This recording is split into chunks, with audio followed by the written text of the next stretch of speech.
Yeah. We're up. Scared? I mean, yeah. I mean, what is he gonna, like, he's gonna stop the guy? I always thought there was a lot more people that knew about the Boston Marathon bombers. Oh, yeah, most likely. Yeah. I don't mean out of the country. I mean, like, fucking. Well, they were saying the Pulse guy that went to Disneyland to shoot everybody up and decided Marathon not runners, to. are they still in jail? Them guys? Well, one was killed. One was right? killed, yeah. I don't know about Yeah, that. the older brother. One was killed. Yeah, the The older shooter. brother. Oh, yeah. They were like heroes to a lot of people. A lot of Yeah. women and stuff. But, Oh, my God. Well, they're psychos. I mean, the kid that did the shooting in Florida, he's got groupies following him. Really? Yeah. Man, there was people that followed that Manson guy forever. Yeah. The Menendez brothers, one of them got married in prison. So did fucking, what's his face, Manson. but he was a good-looking gentleman. Oh, great, that's swastika. Yeah. Can you imagine that when you, if he did There get are out, which he never a did, lot of which he people did. that get married in jail, more than you think. Well, when you picture psycho in your mind, Why the hell picture comes is to the mind. market That's it. closed today? Absolutely. I know it's Good Friday, but the banks are open. Why the markets only? Are you sure the bank? I'm positive the banks are open. Does anybody know the answer to that? What? The banks are open, schools are open, everything's open, but the markets are always closed on Good Friday. Why? Oh, wow. Because they're celebrating there's no help. I'm actually shocked that they do that in honor of. Oh, it's always been that way, but nothing else is closed. That's what Oh, blows. no, it used to be. It's not a federal holiday. Right. It's just more tradition, you know. But the markets, I don't get it. Dan. Replacement windows, K&H Farm Solutions. I've known Ted Rowland 25 years or more. This company has more than a 60-year Three of those 8 teachers at that school. Solutions They're using gonna K&H file. windows. And Great. they're the first replacement. I used to hear about the school. Windows.com. What are we talking about? Oh, that school my daughter works The at. kids, Oh, the my kids God. beat up the teacher. Holy shit, I know, it's bad, man. There's like workman's comp claims all the time because the teachers get the shit beat out of them. Wow. It's a private, for-profit prison for kids. So it's not like a high school. Youth center, which means they go through age 25. Fuck. They can be 25 years old and still in high school. I didn't know that. Wow. And the teachers are getting beat up. Oh, they're all gangbangers who've been sent out from other states. They're doing with them. I can't believe Colorado allows that to happen. Do they have security there? Yeah, You they don't have think they security stay there. here? They can't be there every second. Yeah. Well, the teachers should start carrying. Would you shoot off an email to your guy and ask him about that, though, while we're thinking about it? You know, the mace for bears? Yeah. Yeah, they're carrying something like that. My daughter's a gym teacher. She also taekwondo, so she can protect herself. Right. But she's still got her pinky rope bent back over her hand. I wouldn't work for her. If the money was, I mean, it's all comes down to the money. Just making $4 million a Sucker year. kicked her? It's not that you're helping Sucker kids. kicked her? Yeah. Well, to me, it's Oh, my always God. Well, look at the kids that are in there. Well, I mean, did she press charges That's to get them arrested? The children already arrested. Along some of these kids are in there on murder charges and stuff. Come on, Dan, you know They're this. real bad. They're gangbangers, a lot of MS-13. Guess who's not answering? That stupid motorhome guy. That's just too Uh-oh. dangerous. Yeah. You think he sold the goods? Yeah, he pawned them for $8 and bought a fucking handful of whatever. They get go to work. A bottle of hooch. What do you have, man? Mad Dog. Now, hopefully he got it fixed and running, man. He got some Mad Dog. There's nothing like a good bottle of Mad Dog in the morning. Orange. Predictable. Isn't Mad Dog the one with the flavors? Oh, my God. And then Boone's Farm. Boone's Farm is the That flavor. was the super cheap. That's the good stuff. Mad Dog was like refrigerated. Wasn't it called NV 2020 or something? Yeah. Mad Dog 2020. It was, I think that one was Had a refrigerated. few of them, The Tom. Boone's Farm was the one that Eddie Green's. Do you know I was never a drinker in high school or college ever? Wow. When did you Ever. start? Not one drop. I drank a Oh, wait. lot in my Hold on. 30s. And when I started, I just drank wine. I never was a heavy drinker. For Wow. a very short period, I tried margaritas and what else was it? Martinis for a very Like a short Scotch period. drinker. I remember you Never became a 15, 20 years ago, if we went out and you did have a drink, which wasn't often, you would have a Diet Coke and either Jack or whiskey or something. Right. I've never seen him drink one beer in my life, though. He'd either have Diet Coke and Jack or nothing. Every weekend in high school, it's like, where's the keg party this week? Oh, yeah. I never saw you drink wine, though, which is I funny. remember Yeah, that was in high school. Yeah. It's very occasional. I hate wine. I don't have any. I don't like hard liquor and I don't like wine. Maybe a shot of tequila. Oh, did you really? As a senior year? Okay, we're up, guys. He was 18. All right. What a good job. Hello, I'm Tom Martino, your troubleshooter. Welcome to the show. This is my therapy, so welcome. This is what I do to stay sane. I need to tell people what to do, but I like helping people, truly. So here's the deal. Because the primary reason for this show is helping people through consumer problems, personal problems, problems with neighbors, problems at work, problems with transactions. Because that's our primary goal, my other goal of telling people what to do is secondary, which means if you ever hear me give wrong information on this show, I want you to contact me. You see, this show isn't about how much does Tom and his staff know. This show is about how much we can help people. So if you hear something and you think you have a better idea, we encourage you to call. We always keep a line open at 303-MARTINO, 303-627-8466. And that's good 24/7. You can leave a message. Tom, you were wrong about this, or Tom, I need help, or whatever. And then, of course, when we're on the air, 303-713-TALK. We're live on Facebook. We're live on YouTube. We're live on the iHeart Radio app. And, of course, on our radio station, our flagship, on the AM dial 630 KHOW. Welcome. And I really appreciate it. I get a lot of email and listeners from Quora. Quora, because I started answering some questions on Quora. And we get people from all over who see my postings on Quora and then link over to us on Facebook. And that's pretty cool, because consumer information is common to everyone. If it's good here, it's good anywhere. So that's why I love doing what I do. And it is car day today. We'll concentrate on cars and car issues, but I'll take other calls as well. And I'll introduce our guests as we have our questions, like Leon wants to talk about AutoNation. Leon, what's going on? Yes, Mike.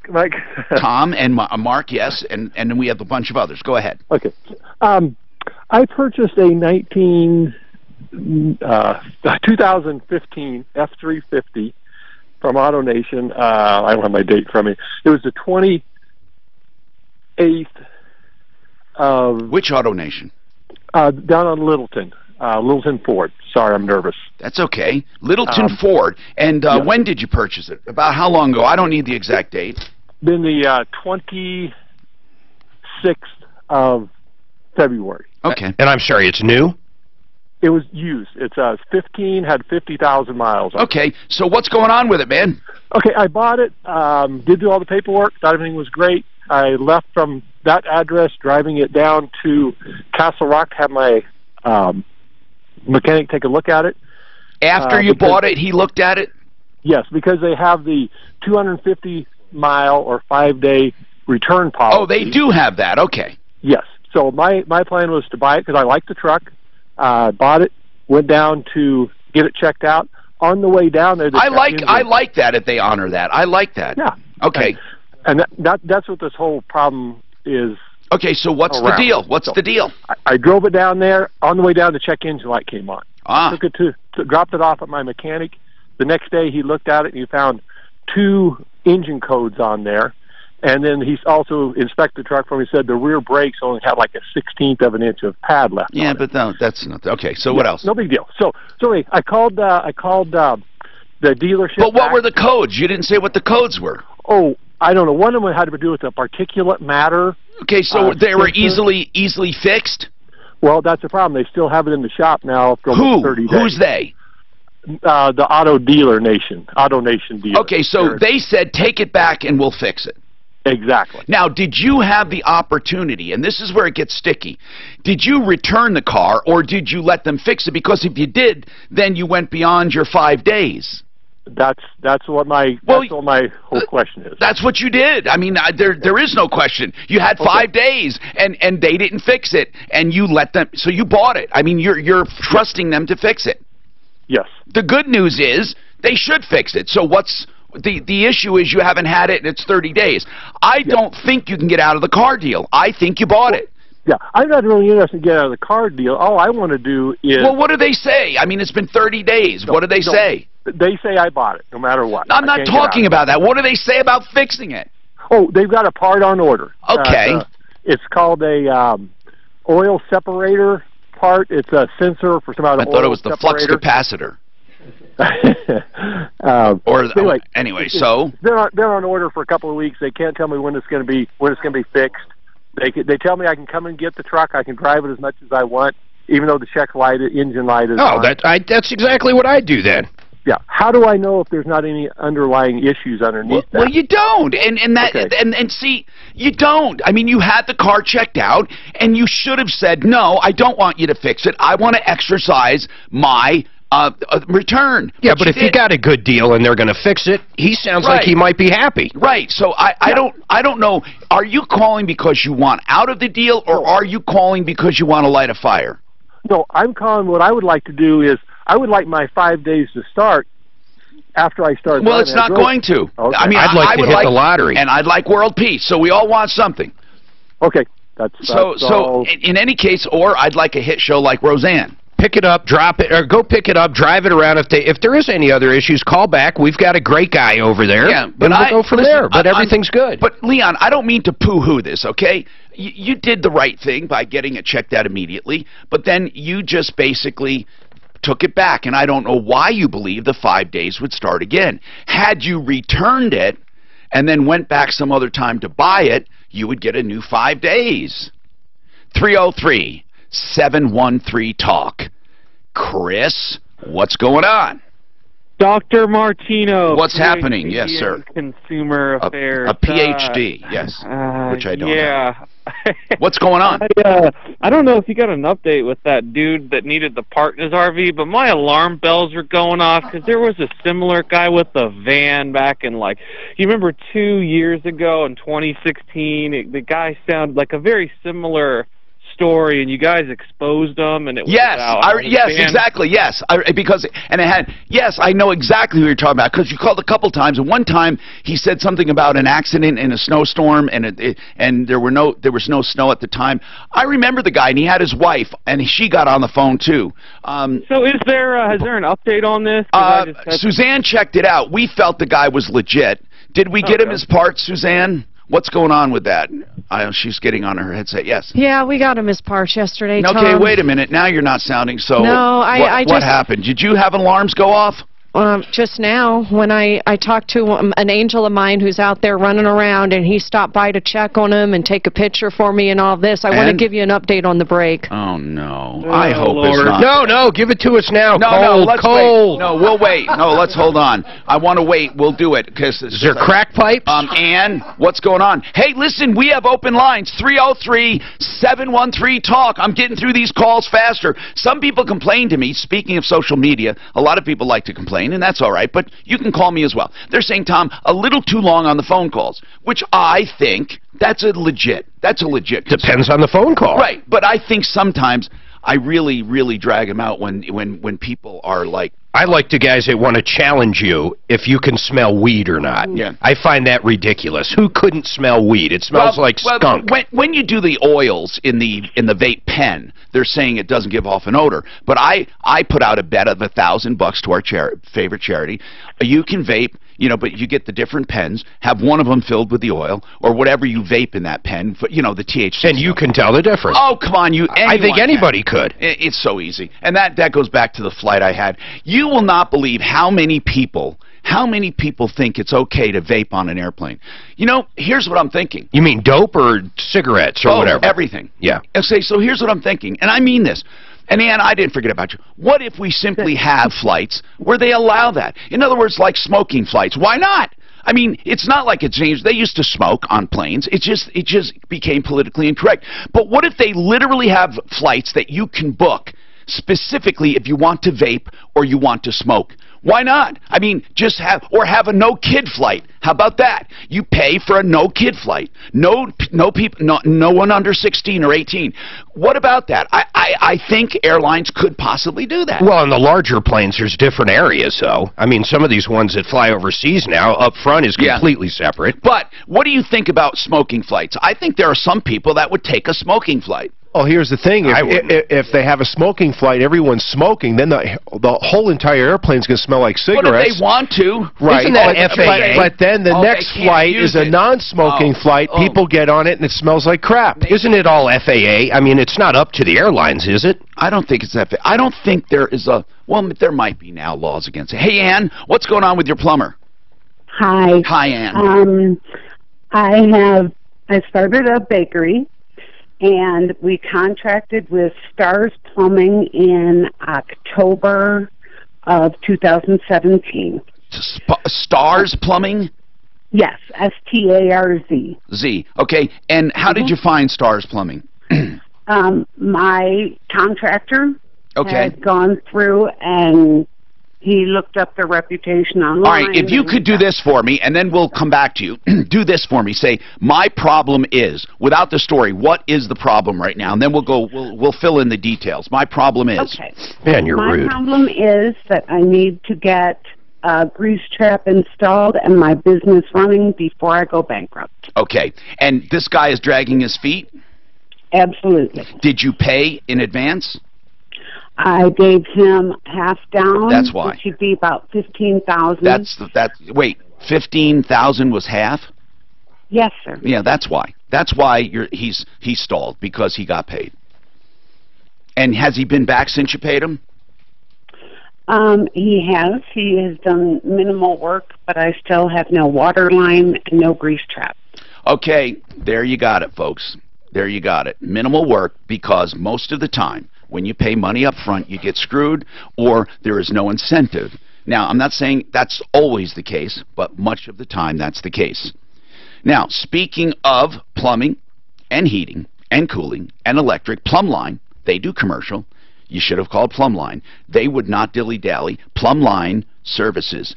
And Plumline has free second opinions. If someone gives you a major deal and you think, oh my God, I can't afford this, get a second opinion. It will cost you nothing. And they will be honest with you up front about a furnace, about a water heater, about a service change in your electrical, about your drain. They have their own drain division. In fact, they're specifically set up to do grease traps and other things commercially. But PlumlineServices.com, free second opinions, plus anything you need, including a new furnace and AC system with $2,000 in discounts. Call them, 303-586-1086, 303-586-1086. With vape, like when I'm at the Long Beach show, there are signs on the street, no vaping allowed. Where? In Long Beach, California. What's up with that? Outside. You drive across town, I-25. I didn't know they could stop. You're outside. So my angel, who drove by Home Depot yesterday, said the parts were everywhere. He said the guy was sitting. He says, "Well, I can't do anything. I can't even move because I don't have gas anyway." So my angel goes to his house, gets a gas tank, and puts gas in it. And then he says the wife's sleeping in the RV, and as of this morning, the thing still hasn't moved. So I think we got burned. And I don't know if we got burned. He was trying to fix it, though. He was working. And he's not answering. I sent you a picture of him. But he was working. He said the wife was up every morning to get on the bus to go to work. She was your next one. Anyway, she was sleeping in the back of the RV when he drove by yesterday at 5 o'clock. Maybe she was cooking some crack. Maybe. He says, I took a picture of the good side of the RV. They needed the gas. They wanted the other side. I'm telling you, it doesn't look like a scam. Right. I don't know. And then this whole, my guy says, Steve. Well, I don't know what the scam would be. He says, furthermore, he was told he had 24 hours to move it. It's still there this morning, so that might have been bullshit. But then, what is a scam? Like Mark said, you get some parts. I mean, yeah, I don't know. It's not like the guy thought he could fix it, and he's full of shit. That's but that's not a scam. What I'm saying is, it's not like he says, "Hey, let's get money in it."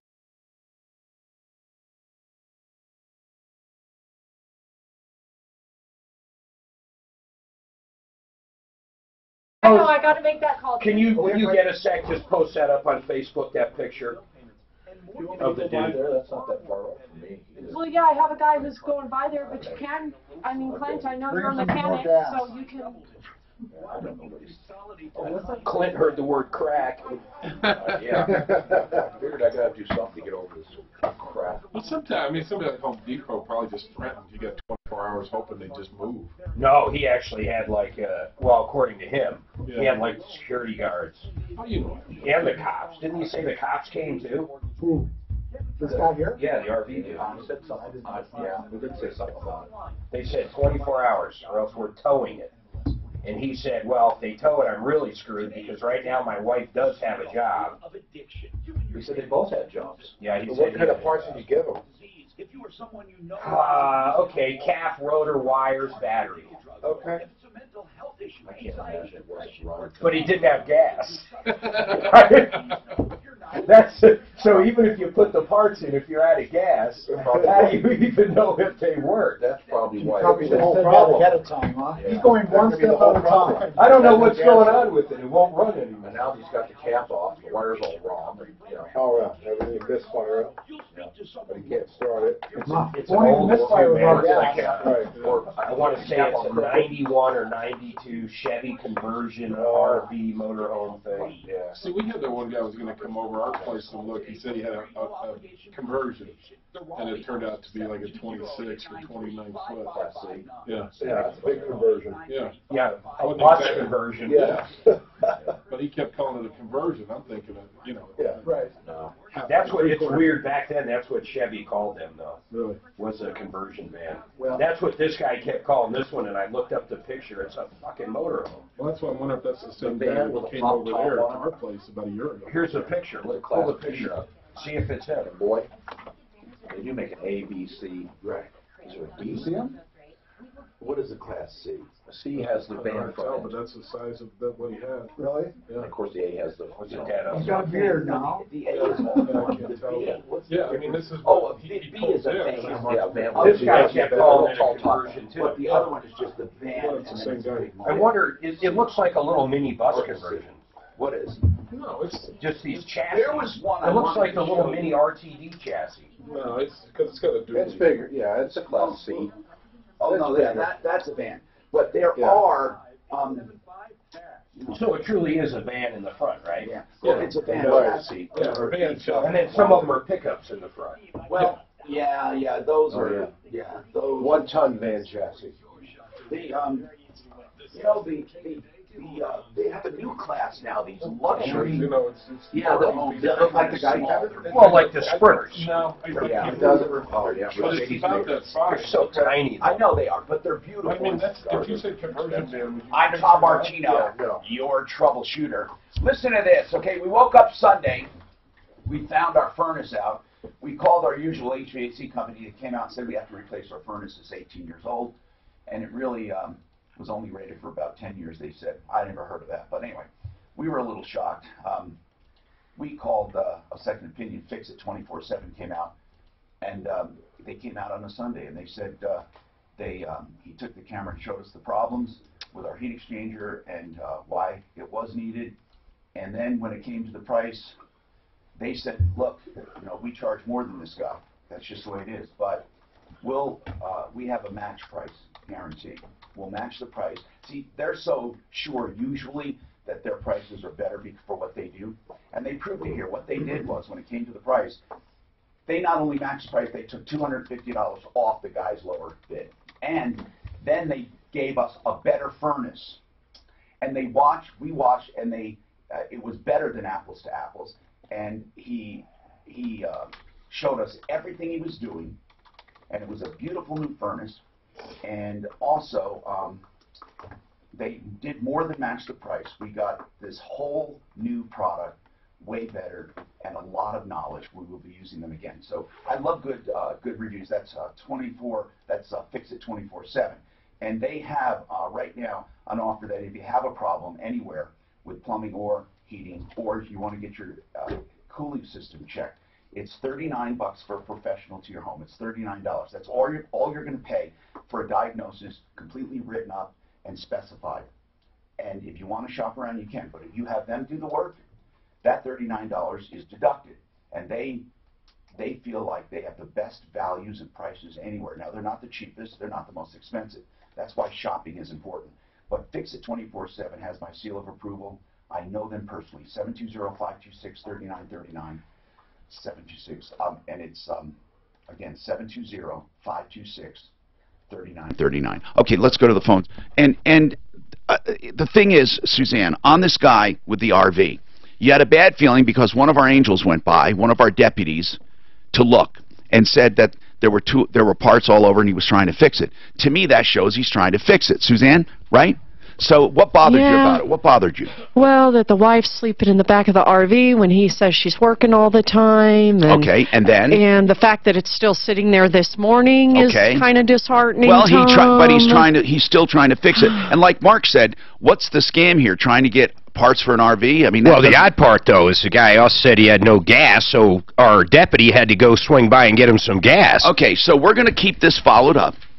And listen, we make sure that we check these people out. We're not going to let anyone's money go to waste. If this guy turns out to be a scam, you can trust that your money will be put to good use, or you can have it back. I'll tell you this.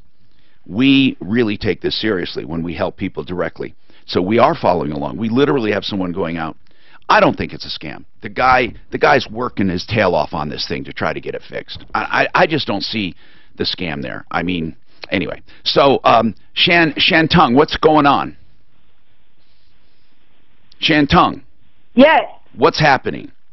Okay, me and my boyfriend live in this apartment complex, and they've been auditing the parking lot to get rid of abandoned cars and things like that. So they have this new thing that they're replacing the booth with. It's been on the news and everything, called the barnacle. The barnacle? What's the barnacle?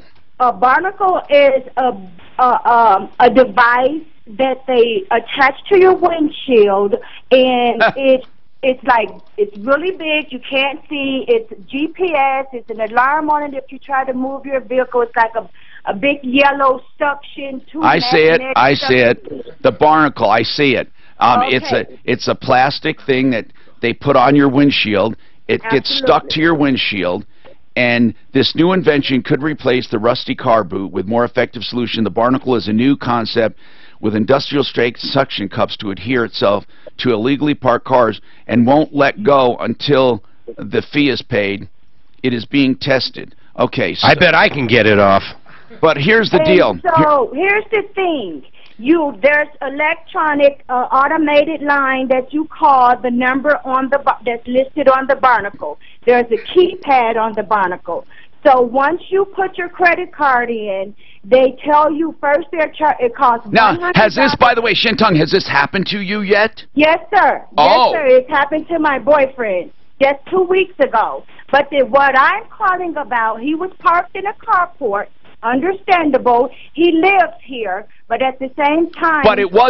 But truthfully, it was parked illegally, according to them. Under a carport, right. Okay, and you're supposed to have a permit for that.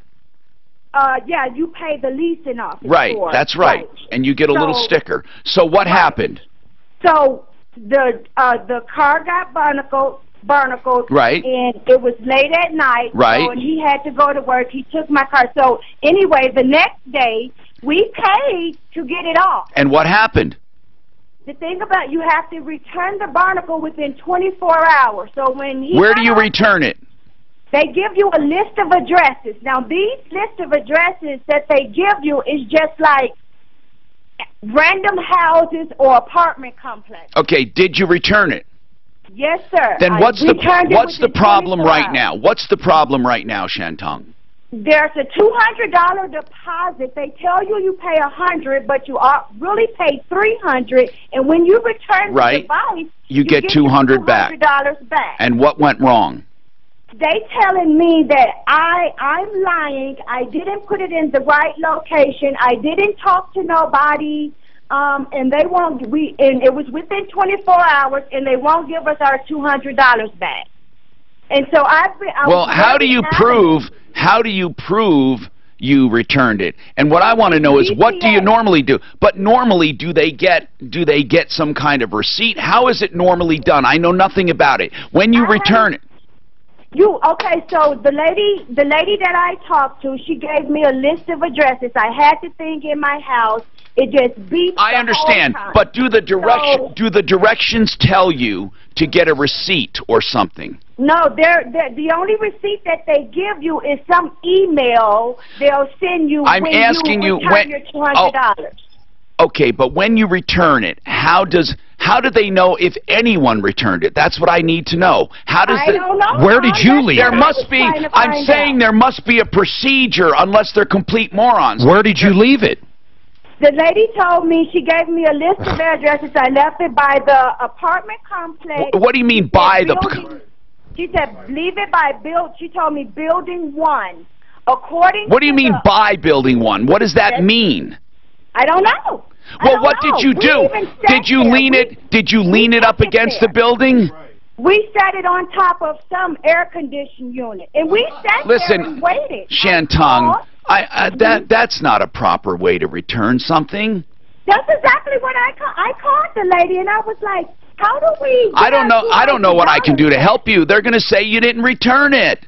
Did you at least take a picture? Deputy Dan, I thought they had GPSs in it, so they know where it's at. Exactly. And they said that they got it, but she's telling me, nobody told you that, ma'am. It should have been building 11. I said, ma'am, I wrote the addresses down. Whoa. But if they have it, who cares? Are you saying it's been more than 24 hours? What? No, do they say they have it or not?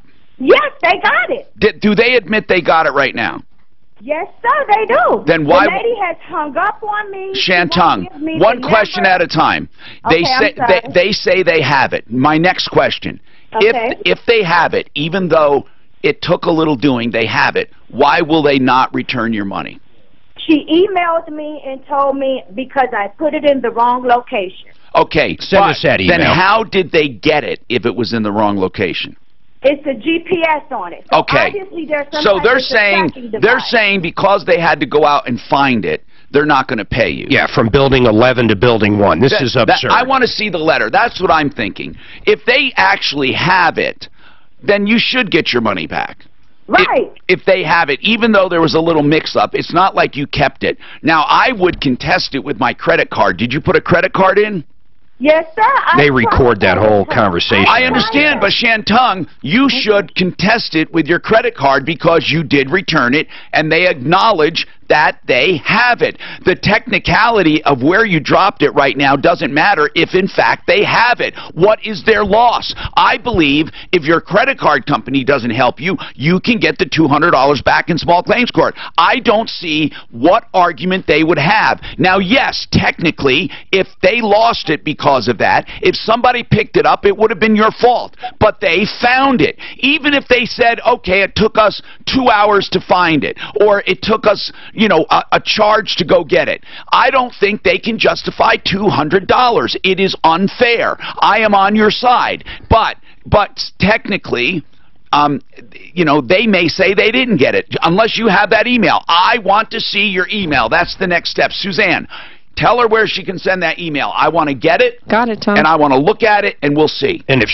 what she's saying is correct, this company really sucks. No, it does. I mean, but all of them do. Who likes parking enforcement? I mean, I like it when it's fair. I like it when it helps. But some of these, for some reason, it attracts scum. The whole business, I don't know why, it attracts scum. Now, I said I'd introduce my guests. We have Mark Machowski from Budget A1 Transmission and Auto Repair, and Kevin Calkin from Sheridan Auto Tech. We are talking cars, and we'll talk anything you want to know about cars. I'm also talking floors. Simply Floors, Inc. Here's the deal. You want floors? Simply Floors, Inc. You want to save money? Simply Floors, Inc. Why? Because he owns the company lock, stock, and barrel. He doesn't have a lot of people to answer to. He has low overhead. He has a small showroom at 52nd and Ward, but he has the same buying power as any of the big guys. So you can save money and get better service. It just comes down to that. And you get designer services provided. You can have appointments in your home. SimplyFloorsInc.com. simplyfloorsinc.com. Go on and book your own appointment, or drop by 52nd and Ward, or both. simplyfloorsinc.com. It's got a pump in it. But I don't think, listen, Right. I don't think, suction cups with a I don't cups think it's with so much holes in them and the a strength of it. I don't think they're banking on making it non-removable so much as if it's tampered with, they're going to know about it. The alarm goes off. What happens on something like this? Someone walks by, though, just slices But listen, it. I have a lot to say about this whole topic because the same thing happens with boots. Listen, just because you park illegally, okay, who says they have a right to do that? I mean, truly, I mean, they are being judge and jury. You agree in the lease. But I'm talking about anyone parked there that would have gotten it. That's it's true. not because, so where do they get off impinging my personal property without due process? I've always wondered about that. Even though the practical matter is if you pay it, get it done. Where did you agree to that? Where is the contract? There is no contract. There's got to be some law that doesn't allow. Unless it's in the lease. I'm talking about, Mark, I'm not talking about Outside visitor. Just people. Yeah. Where do you have an agreement with me? And even if you have an agreement with the tenants, that cannot inure to me. But the thing that got me with the boots and this when you tow a car away, you're solving a problem. You're opening that parking space. If that's your motive, you're just booting and tagging these things for money. What are you solving? And here's the other thing. Here's the other thing. How do they do it without warning? In other words, in order to have a car towed, there must be a sign warning. Sure, that's what I was going to say. And I do not mind actually towing as much as I do these things. Yeah. Because these things, I think, can be done without notice. Yeah. Are there warnings?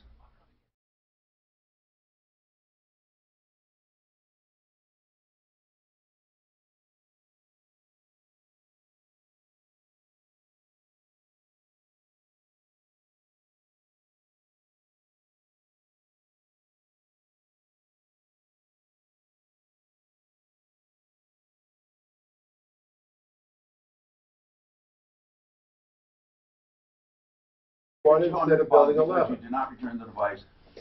I would say I want. It was found at another one of Yeah, our they- property behind the building. So what I'm saying is that thing sucks on the windshield. It's got a pump. Yeah. So it's like sucking onto the windshield. When the battery runs out, we just peel it right off. Look at that. They know where it's dropped off and everything. But once it's there, the pump hasn't done that to do very much, right? Oh, okay. Maybe have Flint call them. Are we gonna have Flint call? I mean, it might, right. Got it. Right. It almost seems like to me, can you pull it right We off? didn't incur any I loss. would say, But they penalized them $200. take the windshield I mean, off. did they? Leave it That's there the logical far away. question. I was So I thinking would about do that. that too. I would call them. It's called, you can get it from Suzanne Tow Pro. I have it here though. Tow Pros. Or if you know they're going to do that, you But just I don't cover your see whole where- windshield I with don't see anything gasoline. else. But you have to leave. Does she have a phone number for that Tow because Pros? I mean, we have nothing but that letter. It's almost like people that do this, they're looking at that spot all day, waiting for someone to get in it. Okay, good. The guy just left, his car, thing on there, make a couple $100. I wonder if someone could say, hey, it's an emergency, I gotta get my car out of there, this keeps me from moving my car. I gotta get to the hospital. I'm just wondering about that's the legalities. that could be a I'm big just wondering lawsuit about there. what are the legalities in general? What are they? I don't know. Well,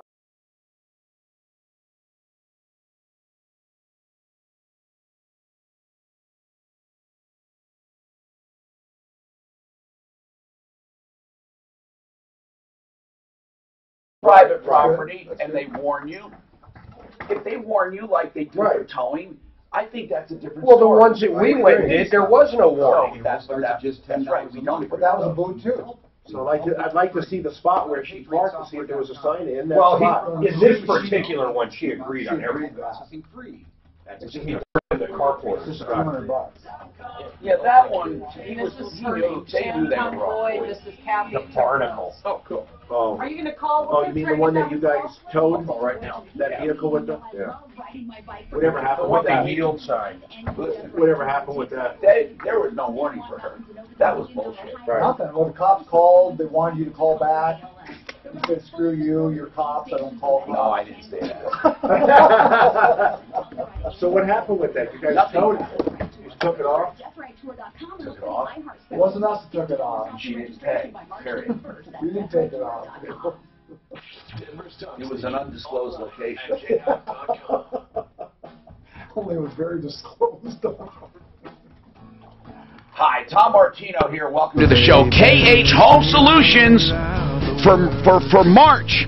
This is the last day or two. Wait, is it March 31st? Yes, 2 days. You got to call and make an appointment, or go online and make an appointment, and you'll get an extra 10% off in addition to their 25% off that they normally run for us. So that's 35%. Nothing improves a home like these windows. They have all kinds of energy and beautiful solutions for your home, like siding. They have windows that are beautiful and hardy and durable and energy efficient, and they also have this new siding called Everlast. You really have to check it out. Great siding, Everlast, with talc in it and color impregnated, waterproof, and just stands up to all the elements. 303-421-7100. KHWindows.com is the website to go and make your own appointment to get the extra savings. KHWindows.com. They're just good people to do business with. They've been in business 62 years. Now, you know, you heard Shantung's problem with this parking thing, right? We got the email. Yeah, and they acknowledged they got it, but it was dropped off at another building, another one of their buildings, they said. This is absurd. So they did get it back. They're just penalizing her for not doing it in the correct place. I have an overall bigger question I would like to ask people. In Shantung's case, they knew they were parking under a carport without the permit. They knew it. I'm not talking about that. Here's what I'm talking about. I'm talking about people who park, they go to an apartment complex, and there's no signs and no warnings. What right do companies have to disable a car? I just don't like it. Now, I know I don't like people who park anywhere they want, but I think there's got to be something to do to these people that just disable a car. They put that thing on your windshield, and they decide that you're going to pay. Period. Judge, jury, executioner. And if you don't pay, you don't get your car.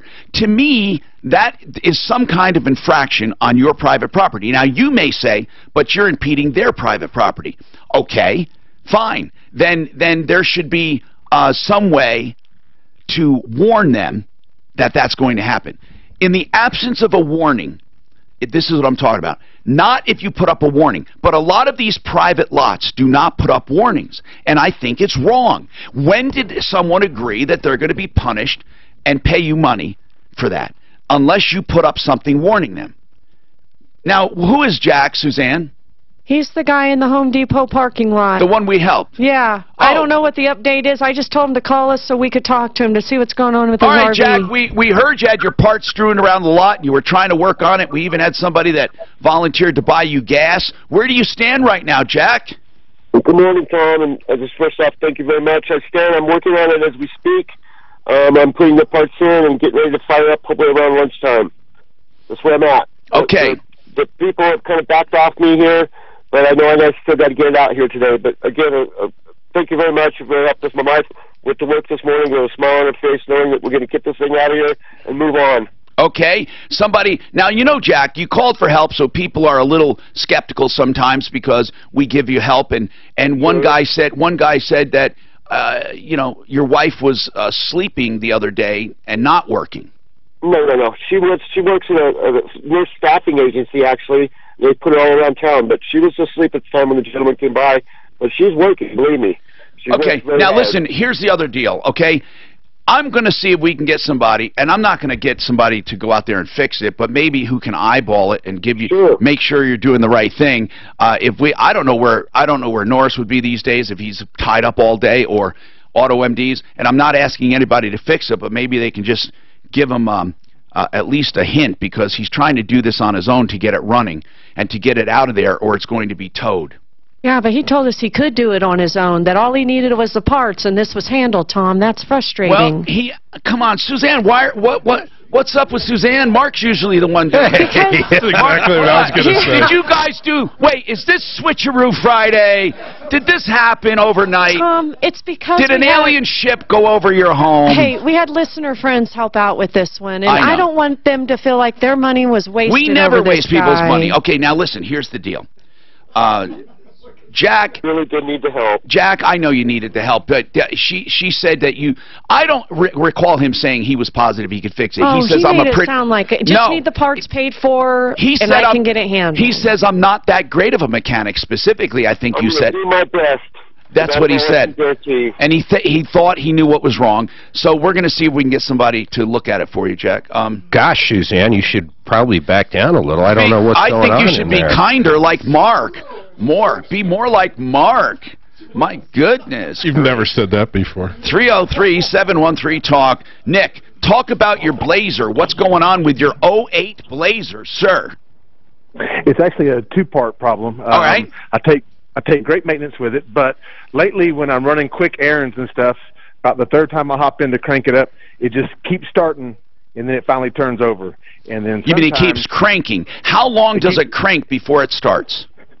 It actually sounds like it cranks, it turns over, but it just keeps turning over, and then it starts up. And then when it does that, the next time I go to turn it off, it sputters before it shuts off.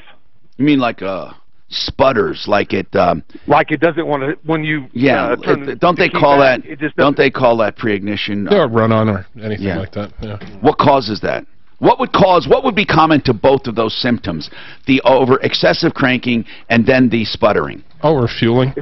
Too much fuel, probably. I was thinking the fuel pressure regulator. It's probably for both ends. But a lot of times when those electric fuel pumps are getting ready to go out, they'll be real intermittent as far as starting and not starting. And you have an electric fuel pump in that, guys? Yeah. Yeah, it's in the tank, yeah. Yes.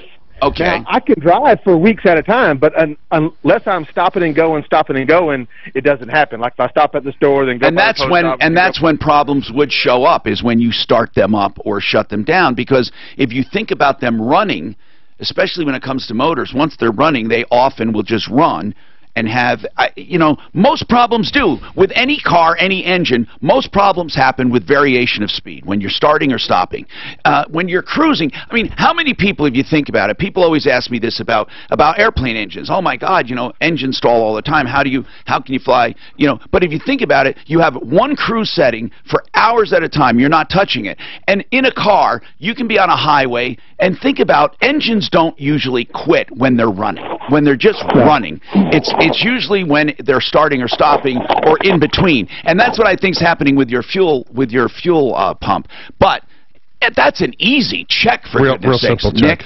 Ignition problem too, distributor. These guys could easily check that out. Would that cause the sputtering at the end? Absolutely. All right. So we have Keith with a Chevy Tahoe. Keith, what's going on? An 05. What's happening? Yeah, I have that tire pressure monitoring system on it. Oh. And one of the sensors quit registering the air pressure. Oh my God! I'm surprised they work on an 05. Hold on, Keith, and we'll come back to that. The Raleigh House is a serious topic. I like talking about it because of the way they approach addiction treatment. They have multiple locations in the Denver area, but they don't go out and try to hype up their services. What they want to do is offer help. They know they will get their share of people who need help. They have a great addiction recovery program and treatment program at the Raleigh House. But they offer a free and complimentary, totally confidential information line where you can get any information you want about addiction. And the reason I love this so much is every week I get at least 3 emails from addicts who've heard this spot and have used the service. Now, they may not use the Raleigh House, but they are so thankful they have information. They asked about something to substitute for pain pills, an herb called kratom. They ask about, what do I do as far as treatment from an MD? Do they have substitutes? They've asked about, what about alcohol addiction? They've asked about everything, and that's why I know it's working. You can call this number. I don't mind if you email us either, but call this number and they will answer any question you have about addiction, about treatment, about cost, about insurance, about scholarships, about free programs, about everything they know. 720-893-5559. That's why I know this is important. 720-893-5559.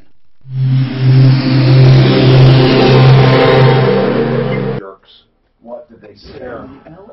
There's a box that looks like a doghouse that she's supposed to put it in. Instead of putting it in it, she put it on the air conditioner. But it was next to it. It was on the around on the other corner of the building. It was the right building. So did they lose any money? Well, they didn't look for it for 2 days. She said we didn't look for it for 2 days, so we lost use of it for 2 days. Oh, it's got a GPS on it. Well, that's bullshit. It does have a GPS on it, but they said they didn't start. They said everybody messes with them and drives around with these things. They're worth $700. I said, well, my God, everybody's going to just keep them if they're going to be punished every time. Exactly. Who'd you call? Tokro. Are they going to give her money? No, absolutely not. They said if she can't follow directions, she well, can't let's get her call money. let's put the fucking number out there. They're assholes. Yeah, absolutely. Put them on the sleeve. So it took them 2 days. Actually, to find we it should after put she them on the dropped it off? sleeves. Yeah. They just start looking for it. The barnacle. It'll be the It's a GPS. You hit a button. It's a big yellow thing. You can't miss it. Yeah. If you're within a mile of it, you'll see it. And they said it beeps. Right? Right, it beeps. Yeah. And it's got a GPS on And it. it beeps. And it's just basically right around the building on the other side. That's where Right building, just long. It'll be the first animal on the sleeves brigade. The barnacle. Well, it goes to show you. What did you think about the update I did on, did you look at the Sleeves Brigade update? No, let me look.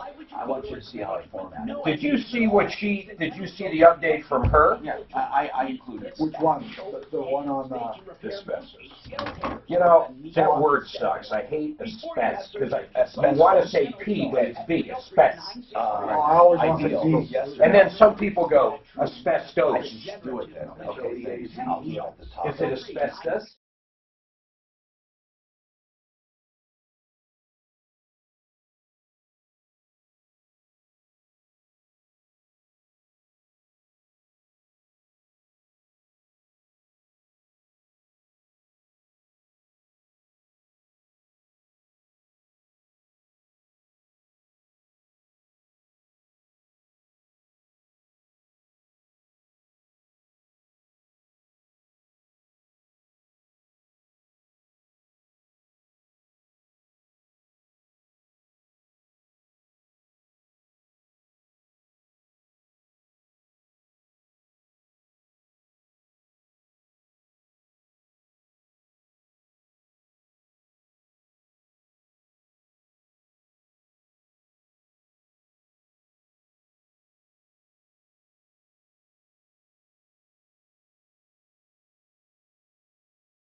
Chris Rock. I've seen a lot of comedians, Carlin, Chris Rock, but I've only a handful twice. And he had the same shit. I couldn't believe it. You ever see that show? Was it comedy, Comedians in Cars? Yeah. Or Comedian in Coffee? I've seen like one. He got pretty interesting. How much money was it again? It was ridiculous. $1 What? It was $1 million? over it. It was like $200 million. Oh, God. He sold it to Netflix.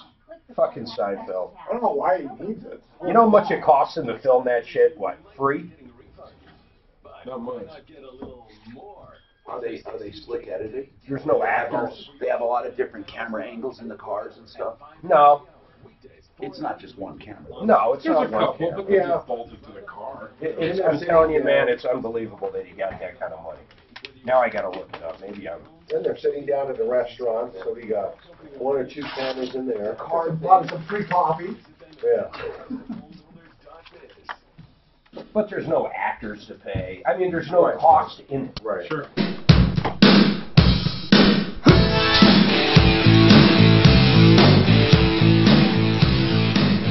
Hi, Tom Martino here. I hope tonight, tomorrow, the weekend, when you drink, you have a designated driver, or you use Uber or Lyft. You notice I don't even say taxis anymore. Take a bus. Or what you do is you don't drive. It's really that easy. But you will be amazed at how many people think they can calculate in their head. Now, I do advocate these breathalyzers. If you get a good handheld breathalyzer, keep it in your car, it really will help.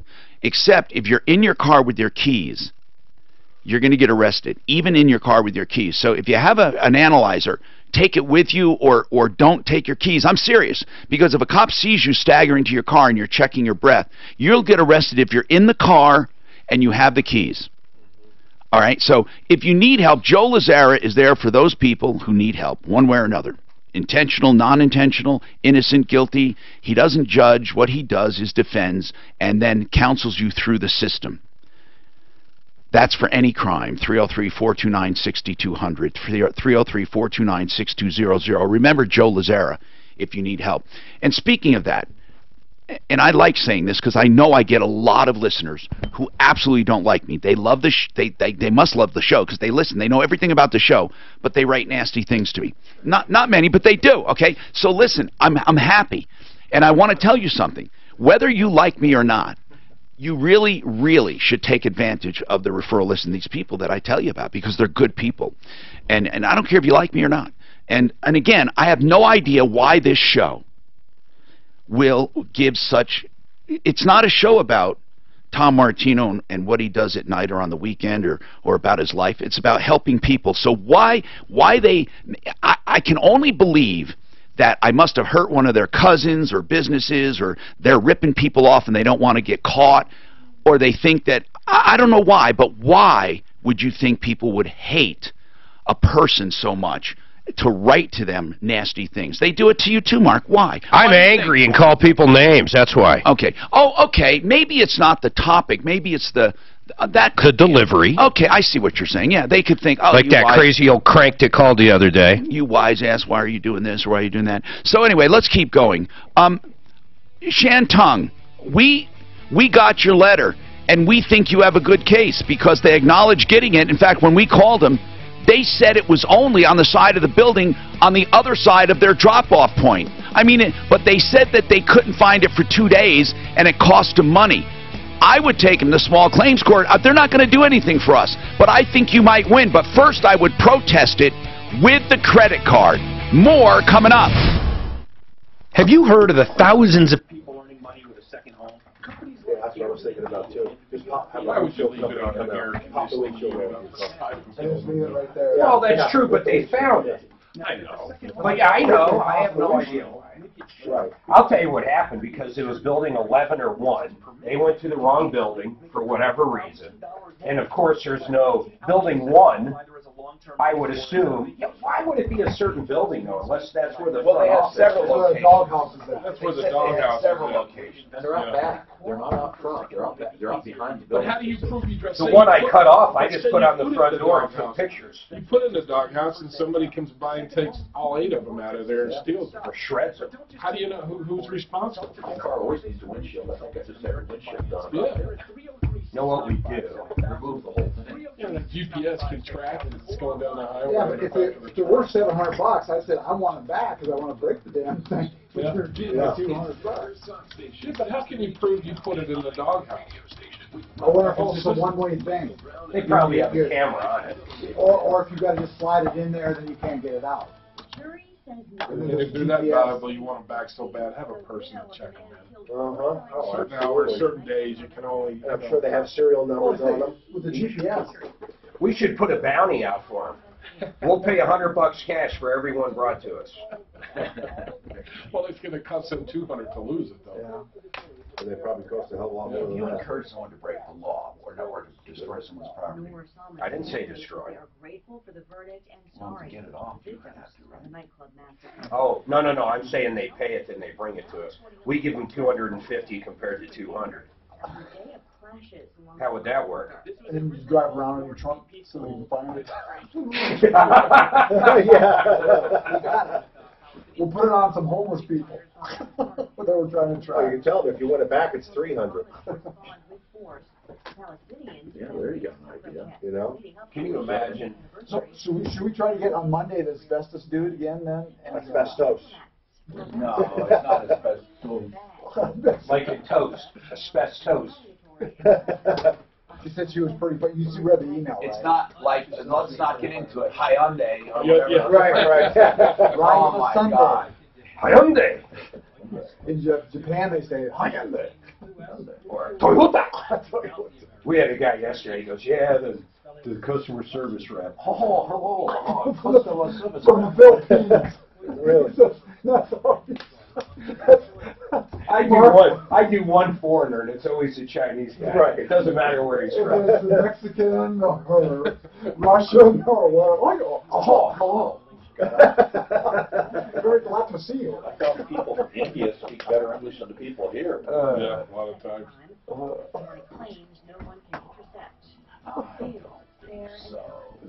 I can't believe sometimes they hire people in customer service that sound like they talk with a mouth full of marbles.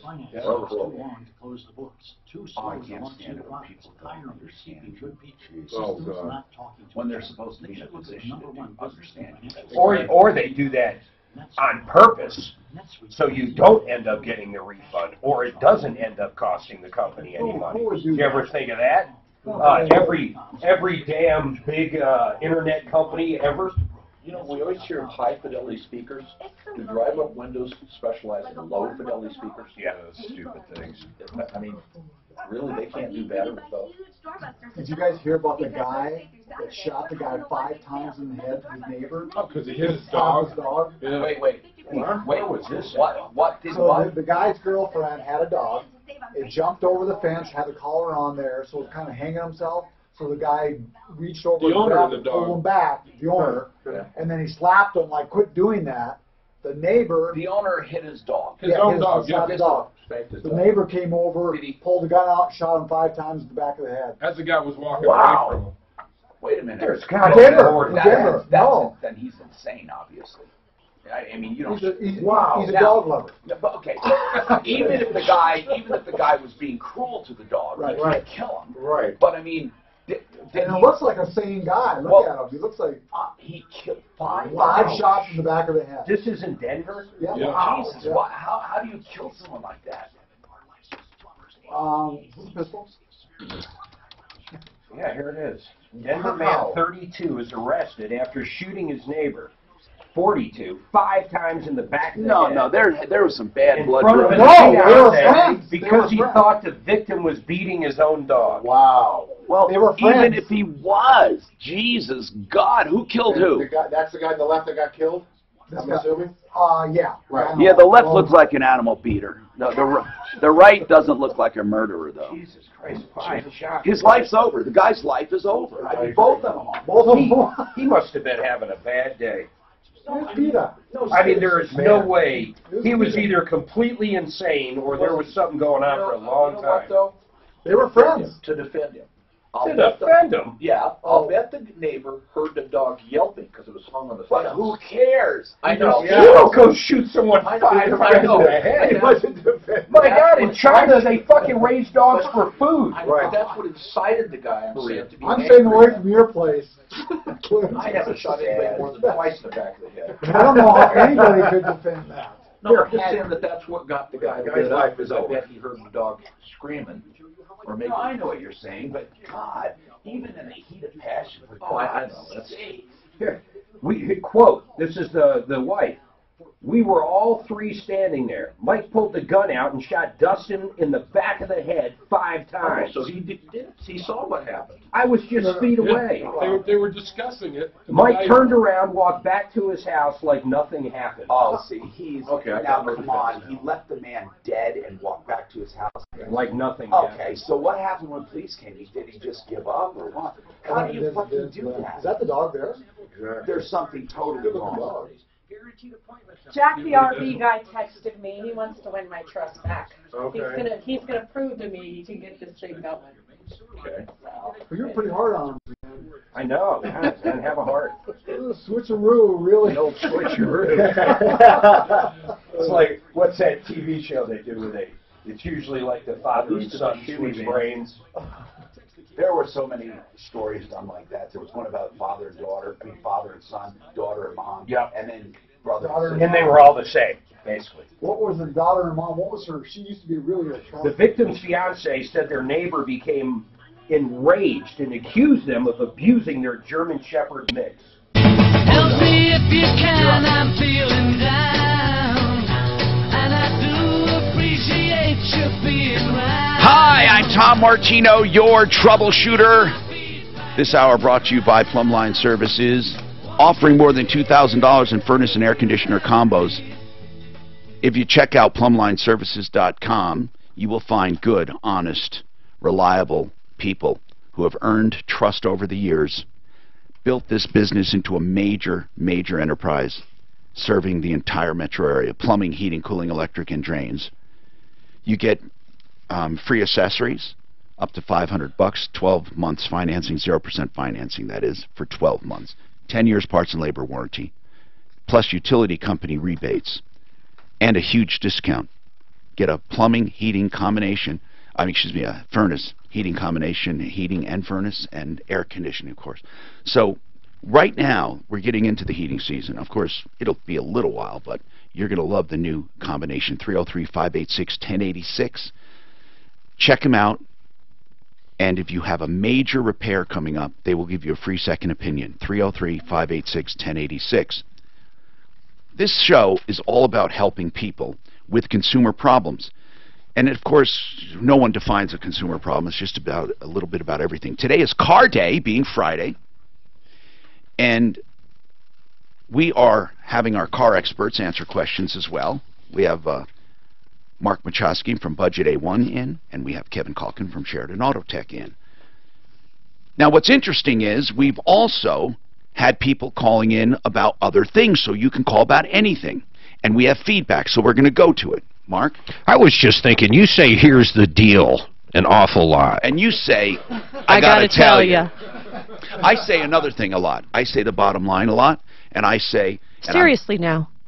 Do I say that? You say yes. No, seriously now. No, yeah, that's what you say, Tom. Okay. But I'm going to try. Says it at home, we too. call these things word whiskers. I have to stop these word. There's so many of them that you get used to saying. It's frustrating because you don't even realize you're saying them until after you say it. And then once you realize it, you catch yourself, and then it almost feels like you're saying them too much. I know. So the bottom line is, seriously, got to tell you. I got to tell you, we have to stop. David, you have a comment on that AutoNation call.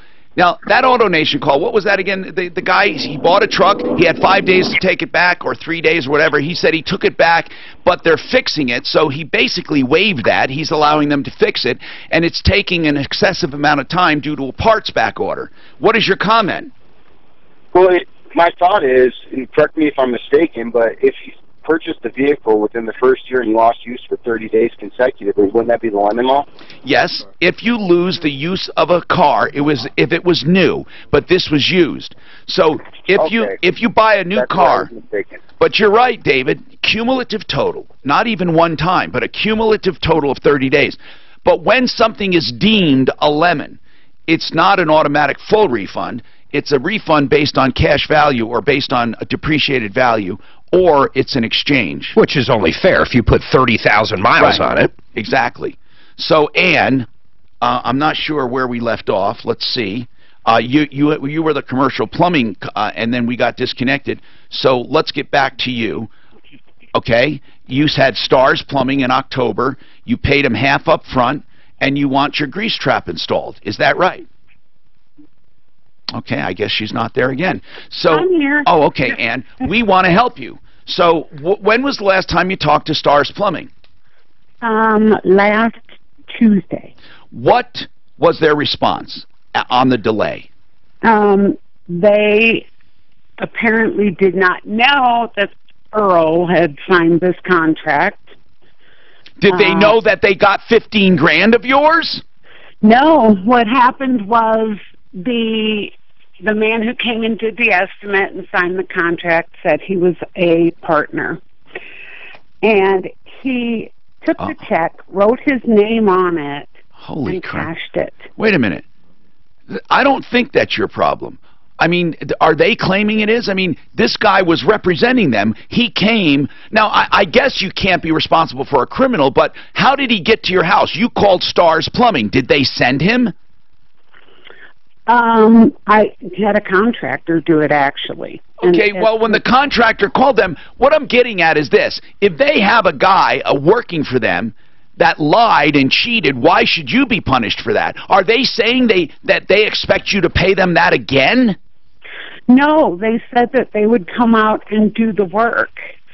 And my contractor gave them a time schedule of, you know, when things needed to be done by, because it had been a lot of delays.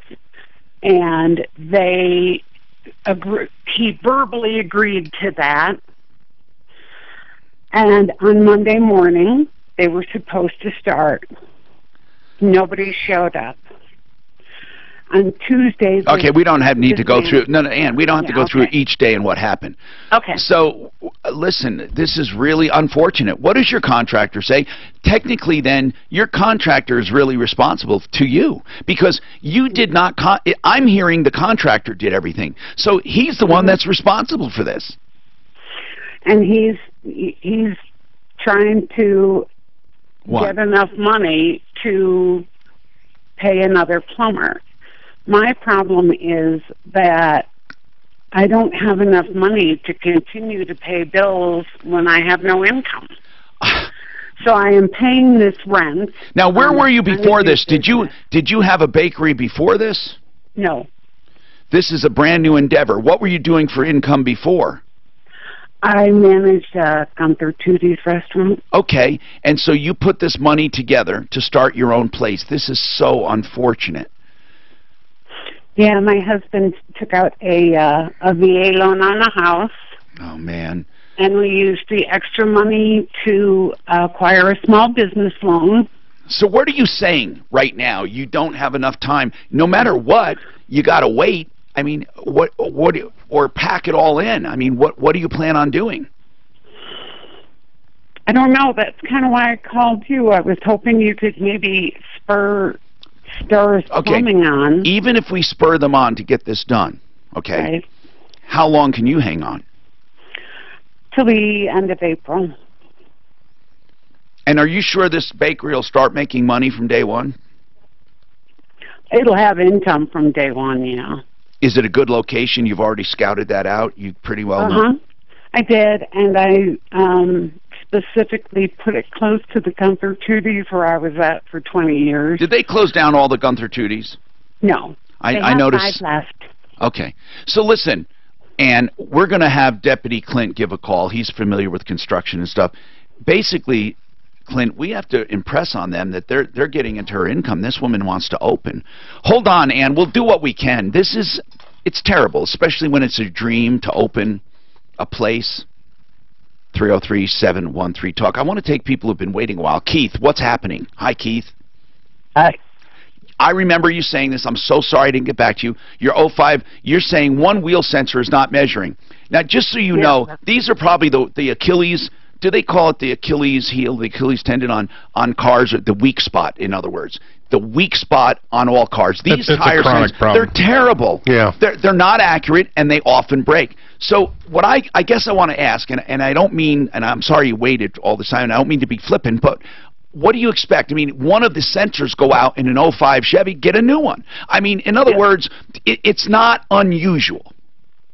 I understand. Yeah, normally I wouldn't worry about it, but this is just our second vehicle. It's a light new vehicle, 60,000 miles. Sure. Always garage. Sure. I just want to keep it all the maintenance up on it. And yeah. I did when the sensor went out. I had it replaced. Okay. With the with Firestone, who put new tires on it a while back, and they replaced it for me. And you probably should have replaced all of them.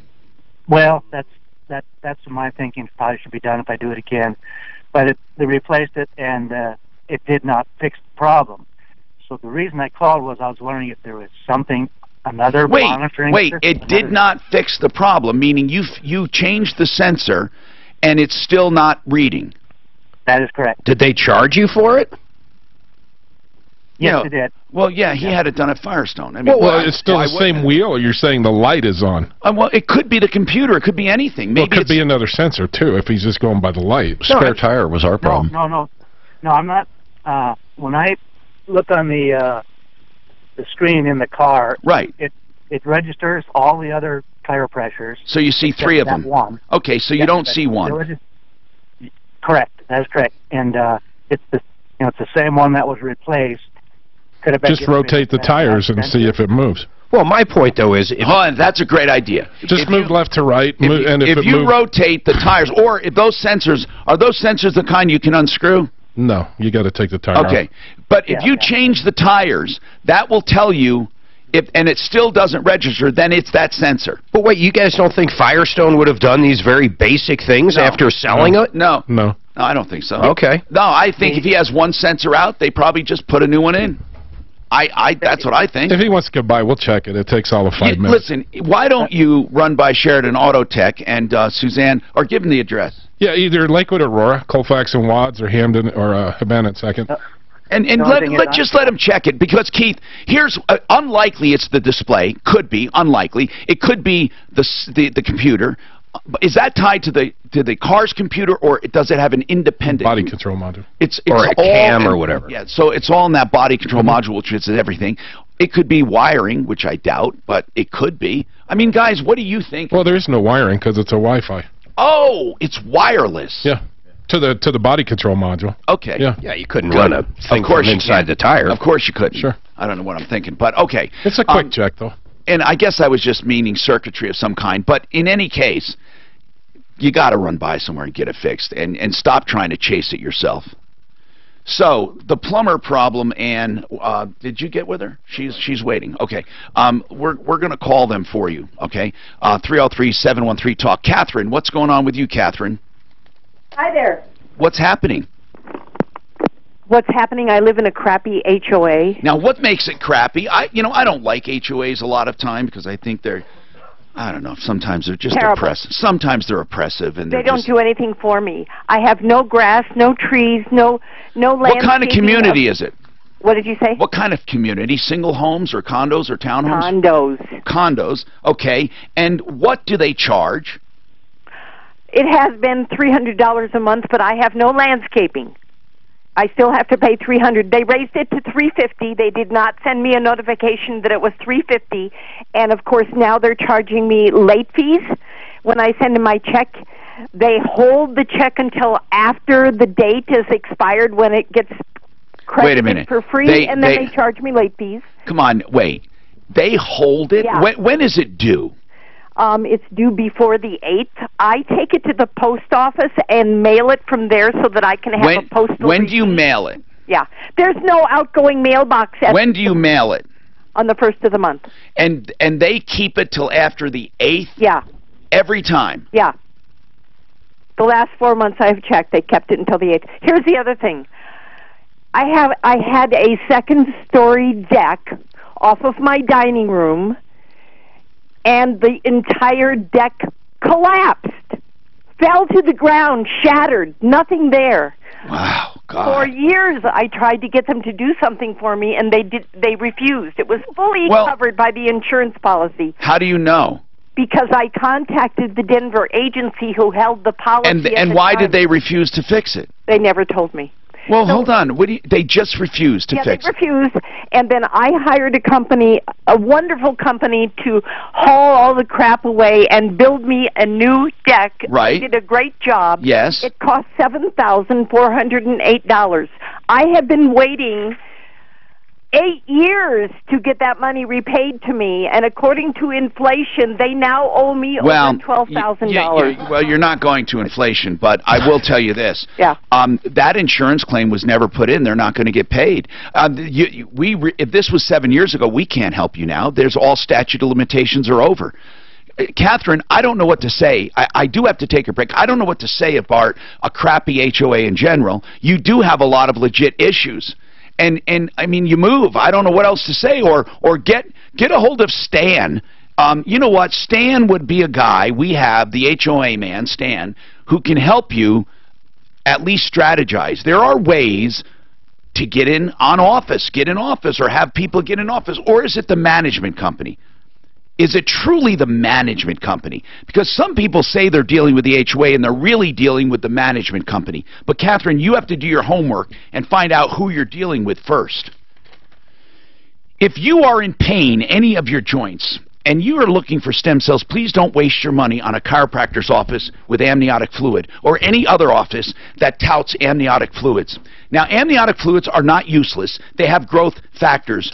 But you have these quacks, and that's what I call them, because they're lying straight up to people, saying that this amniotic fluid is going to knit and grow new tissue and knit together broken stuff, and it doesn't, okay? It just doesn't. It does speed up healing. Stem cell therapy, living stem cell therapy, will help. It will help, and in some cases, it can grow tissue. In some cases, it can enhance healing. But Centeno Schultz will be honest with you. They will give you realistic expectations.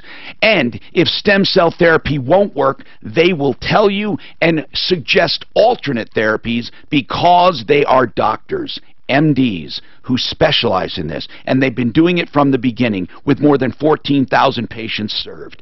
303-963-9201, 303-963-9201.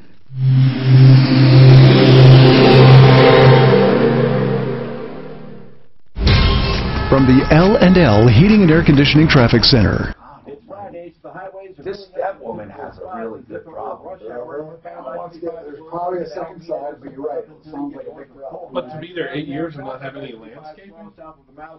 Maybe she's not supposed to have any. Maybe it's zero. I mean, yeah, I don't. Well, I think she was saying she has no landscaping, meaning that I'm paying for maybe, like I'm paying this and I'm not even getting. Oh, I think that's what she's saying. Total Traffic app powered by Traffic Karma. The weather forecast mostly sunny, breezy with a high near 61. Right now, a few clouds above and 52.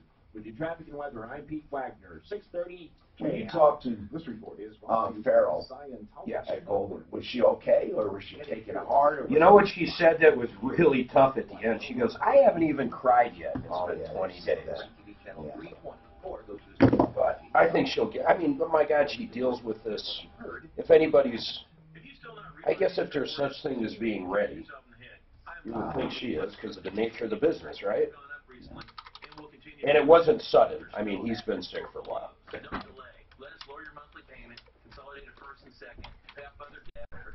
Boy, that guy's shooting his neighbor down, man. Holy shit. I don't understand the growth, but he went inside like nothing. Like he knew the cops were going to come. He would be arrested and put in jail the rest of his life. I mean, he was done. Yeah. Like, there's something going on. I mean, in fact, that's weird. When that kind of thing happens, it's really weird because you think, holy shit, how would you know in a million years some guy was capable of that? And they were acquaintances. Yeah, they didn't like people we were with. That's even weirder. I'll tell you. Yeah, but usually rip-offs and scumbags are generally not truly violent people. No. Isn't that weird? No, they tuck tail and run when they get caught. Many boys, director of the Rocky bunch Mountain. of boys in holes, It's a scary thing. It's a scary thing. That first time. I mean, like Jim Weeds. He literally went back inside. No, he was turning around, and the guy pulled his gun out and shot him 5 times. No, I mean, then he went back, and then he walked back just like nothing happened. Right. Was the Did thing. he go watch TV or what? What? Yeah, Andy Griffith. No, was his heart beating fast? Did he know the cops were coming? Did he panic? Did he live with someone, a wife? I think he was by himself. Oh my God! I mean, he knew his life was over. You're done. That's what I'm saying. That wasn't the whole deal.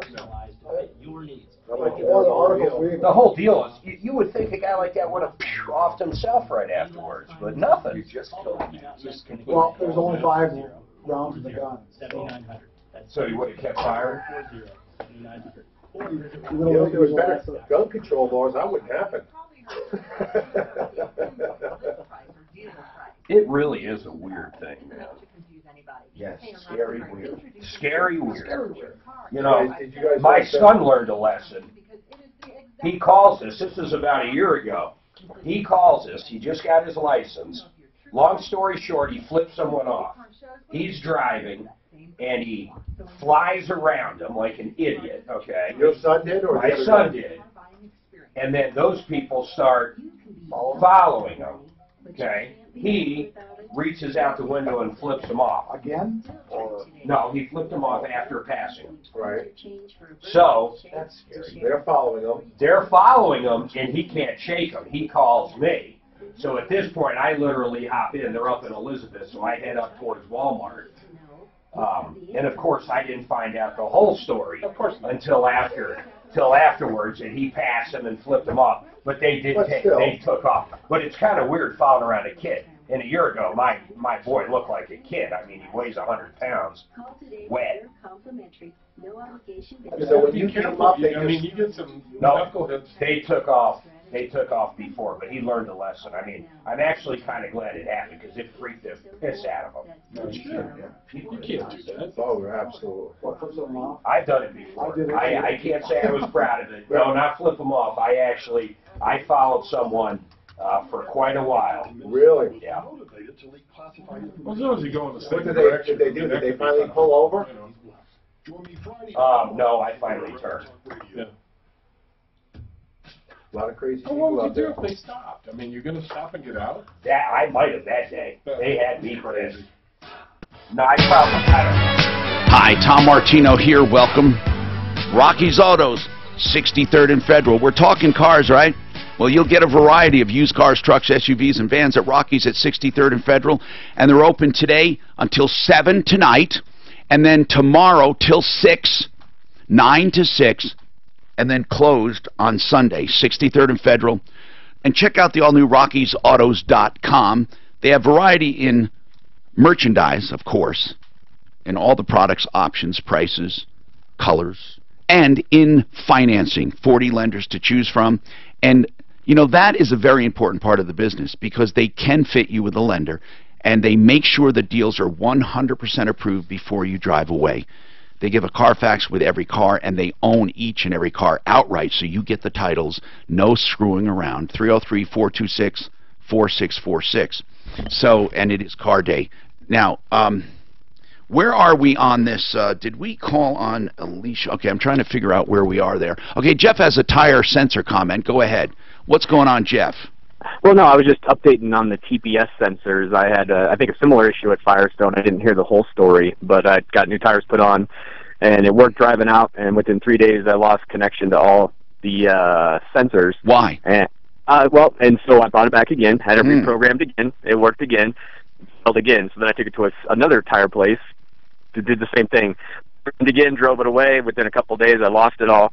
Ended up taking it with a Ford, took it to a Ford dealership for other things, oil changes, and while I was there, they reprogrammed it, and it worked fine for 6 months. So then. what? Well, here's what they told me. They said you've got OEM parts, and you need the Ford. There's a remote programmer controller that they use. It isn't just the car that does it. There's an actual extra piece.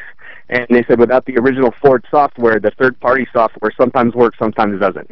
I'd agree with that. But I've never run into that, though. I've had ones where either Goodyear, okay, when I owned Goodyear, sometimes, I hate to say this, I'd end up running it up to Discount Tire where I knew the manager and had a certain tool for certain ones. But there's also a process if they don't follow it properly, putting the car into the mode to program. Could it be that it basically isn't programmed? It's just sitting there, but the system doesn't recognize it. In other words, they didn't know what they were doing. That's what it sounds like to me. Exactly. Because it doesn't just pick it up and know it. It's not plug and play. No, and you have to put the car into a program mode to get it to program. You can't just plug it in and push buttons. Yeah. Alicia, sorry for the wait. You want to talk about a car dealer? What's going on, Alicia?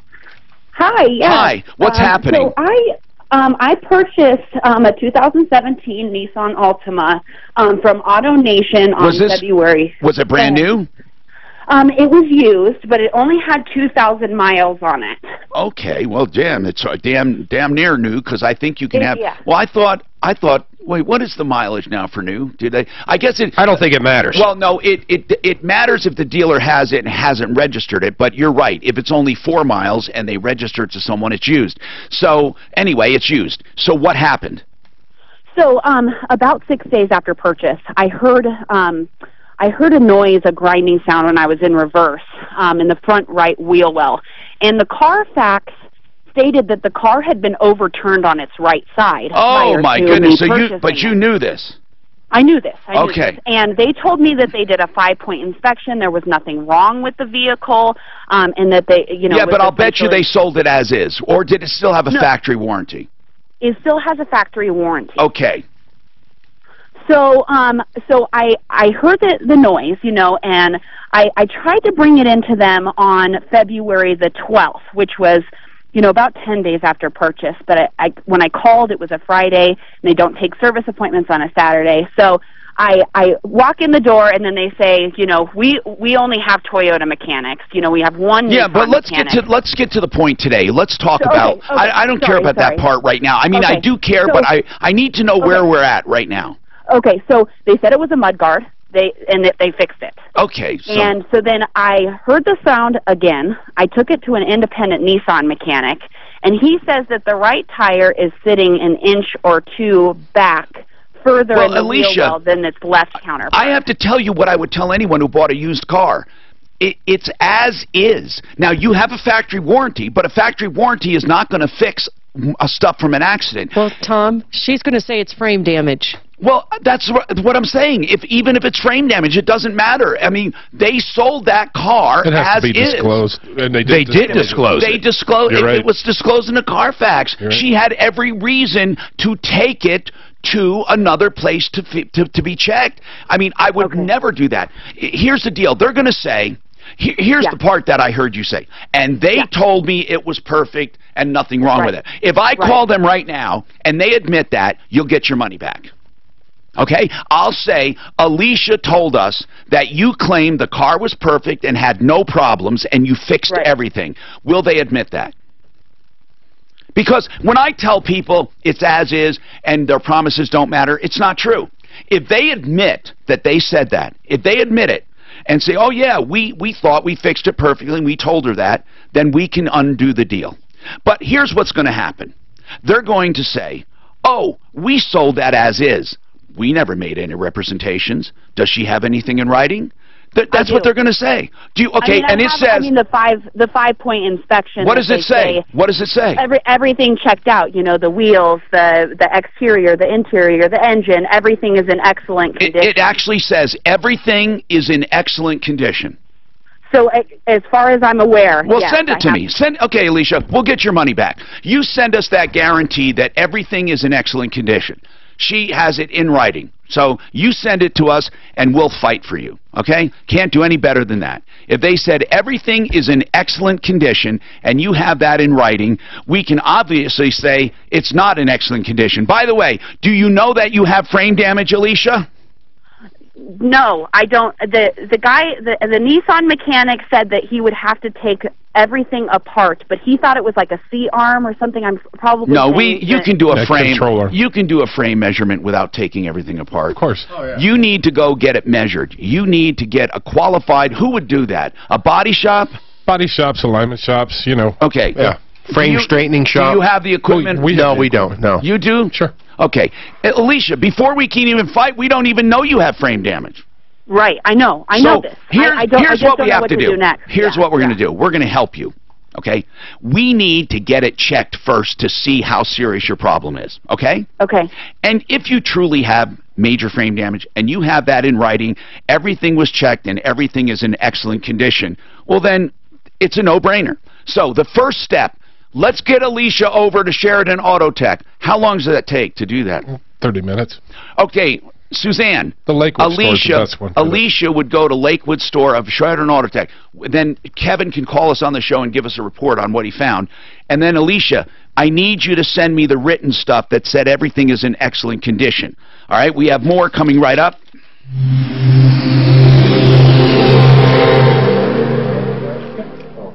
Oh, is that what you're... Can you tell if they're framed? Well, I mean, if the wheels are not, yeah. But you do, it measures it crisscross. Okay, but what if it's just out of alignment? How do you know it's framed yet? Well, then you start looking.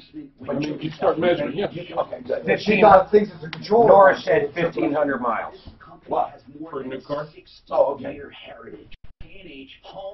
So really, turning on side probably wouldn't have been a frame. Well, the thing is why would they do all the body work and not fix the control? It's just silly. On new body cars, it's frame damage is kind of a... It's a gray area. Semantics, too. Yeah, exactly.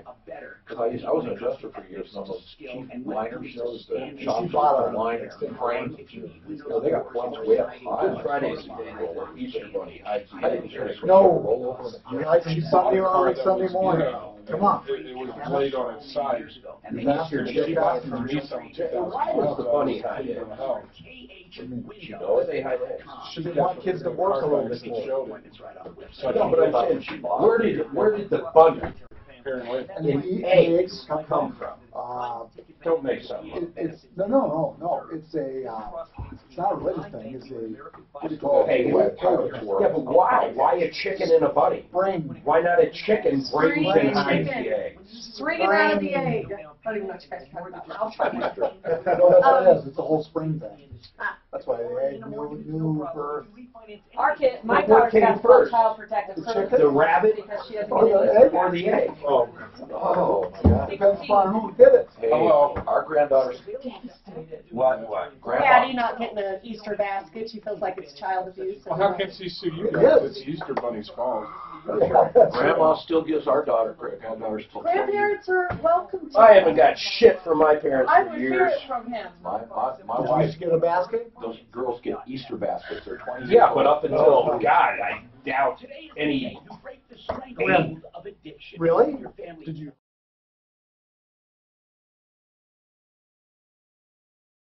Find them and eat them and get Hide them sick. inside.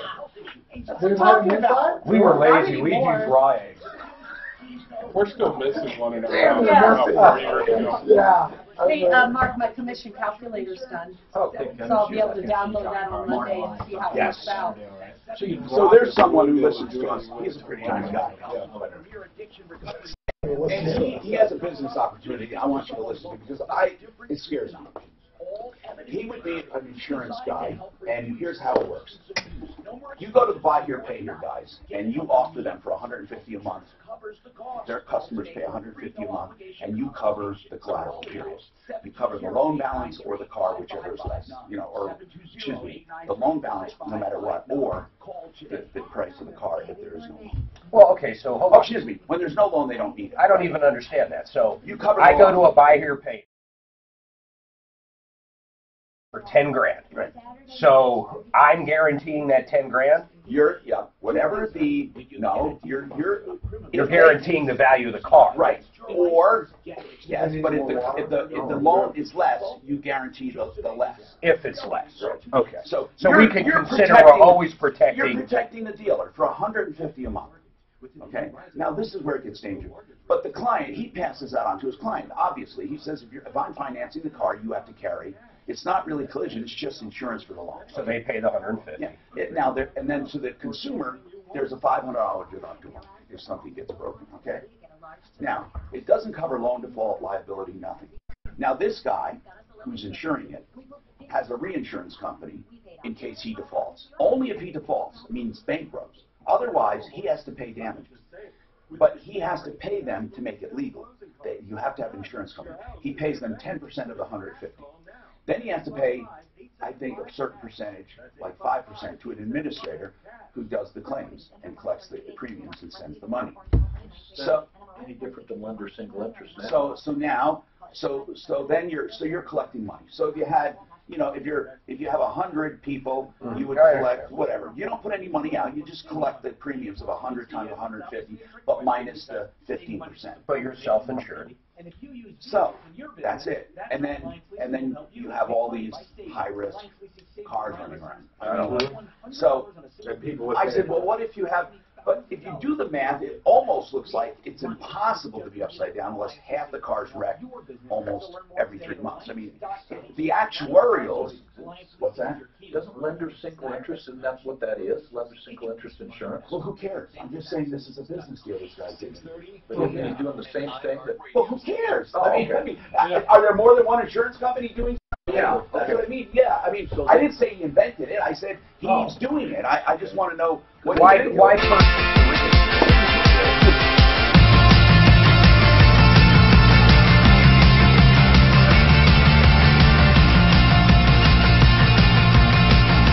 Hi, Tom Martino, your troubleshooter. 303-713-TALK, 713-8255. You can get help with one single phone call here. And, of course, if you are ever looking for an RV, you can go to Century RV. Are you still looking, Mark? I shouldn't even talk about it. Oh, it's not a surprise anymore. Century RV. And he's looking at new and used. I'll tell you what, they have a huge selection of used. But you're looking at new, too. I'm looking at a Georgetown. Georgetown, new.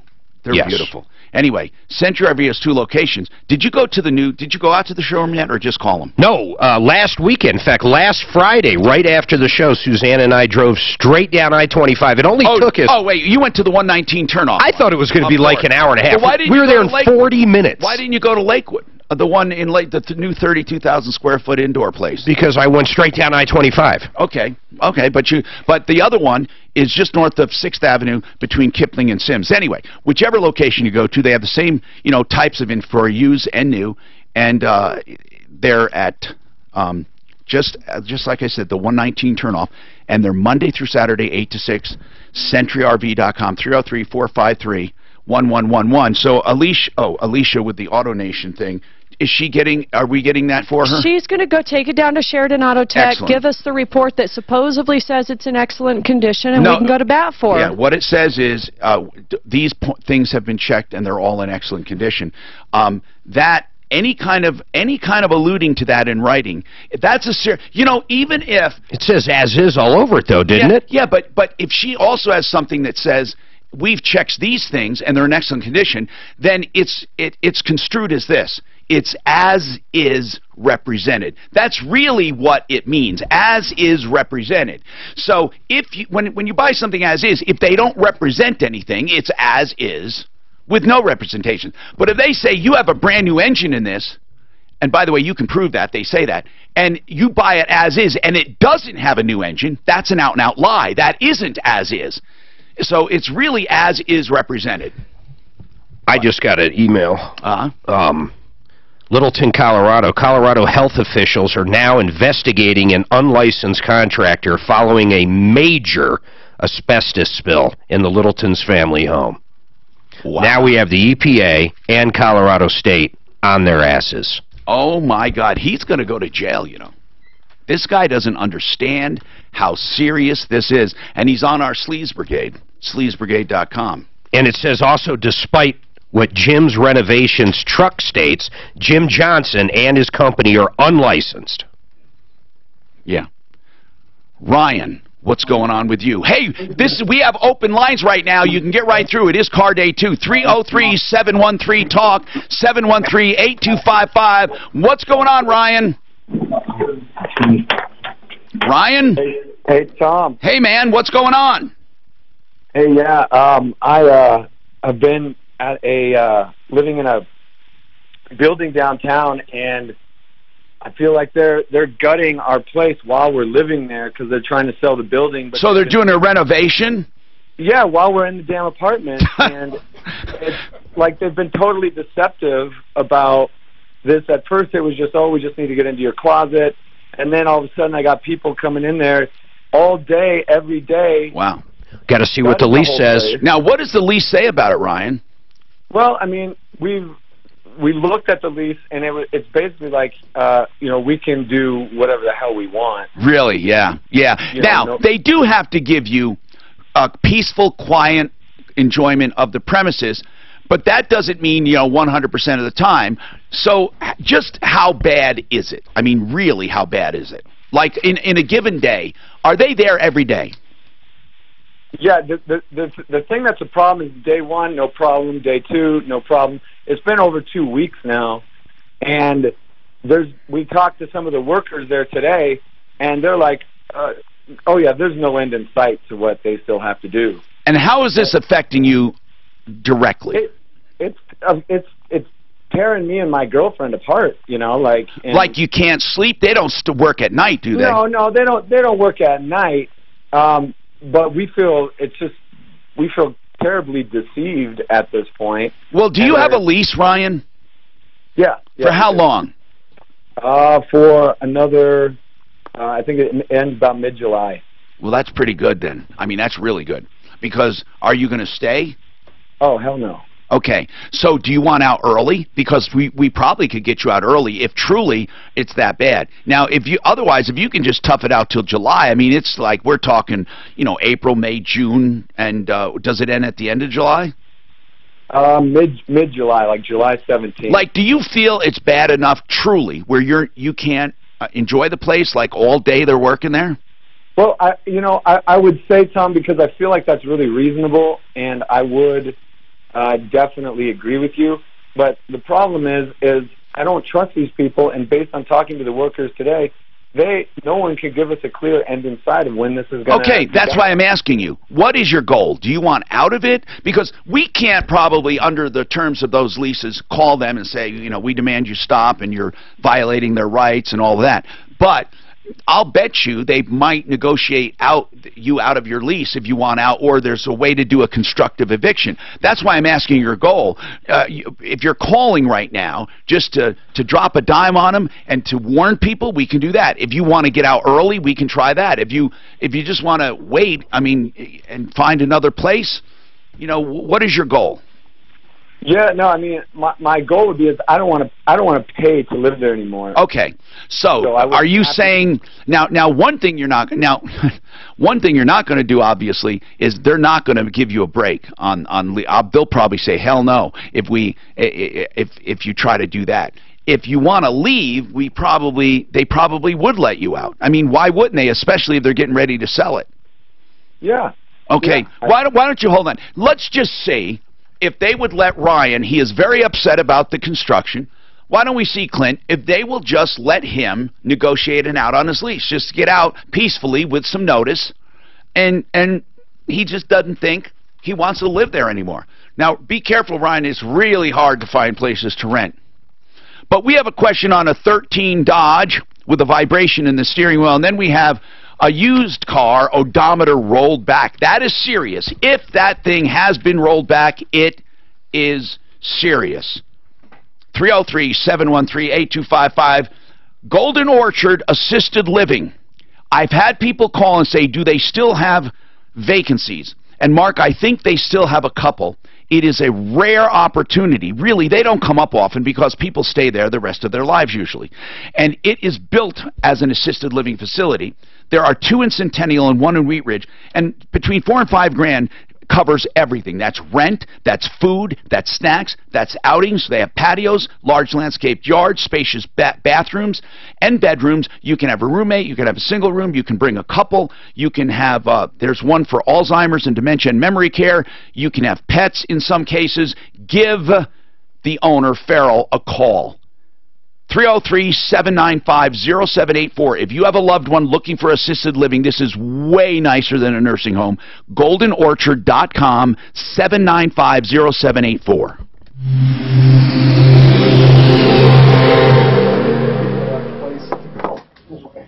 Who?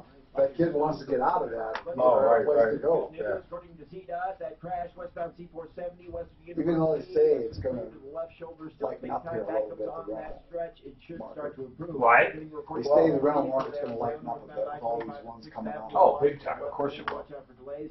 Downtown Drive. Of course it will. A lot of apartments being built. They're everywhere. There's some off 25. There's one down by like, I think it's a little further than DU, but it's right there by the train station. Oh, every train station. It is absolutely so large, I can't even guess if it's like 300 units or 1,000 units. Look at Maggiano's over there. Can you see it right off of I-25? That's huge. And right across the street from it. Yeah. Can you see it right off of I-25? Right off of it. Yeah, I know the one you're It talking is about. so massive. Yeah. Well, it's the kind where you'll like go in an elevator through a hallway, and I'm And sure. the Gates, the old Gates thing, that's coming on. Oh, big time. Oh, God. The good news is in about a couple of years, That's a big piece of property. it's going to be cheap, I think. I think you're right. Yeah, Kids coming out of school right now, they can. But they're apartments. They moved all the homeless people down on the Platte by the shop. I couldn't believe how many people were down in there. Where? Down by the shop on the Platte when I take the back route. What do you mean they moved them there?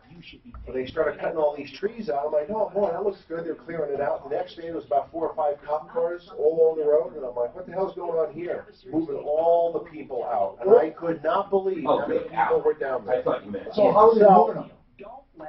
I don't know. They have to. They're telling them that they have to move. Oh, okay. And you can see all their bicycles and their tarps. I don't know how they move all that stuff. City, man. So I had to go to the refinery that day to Homelessness go getting to refine- be a and they're huge down on problem. the Platte further on Santa Fe, What do you where do? they move.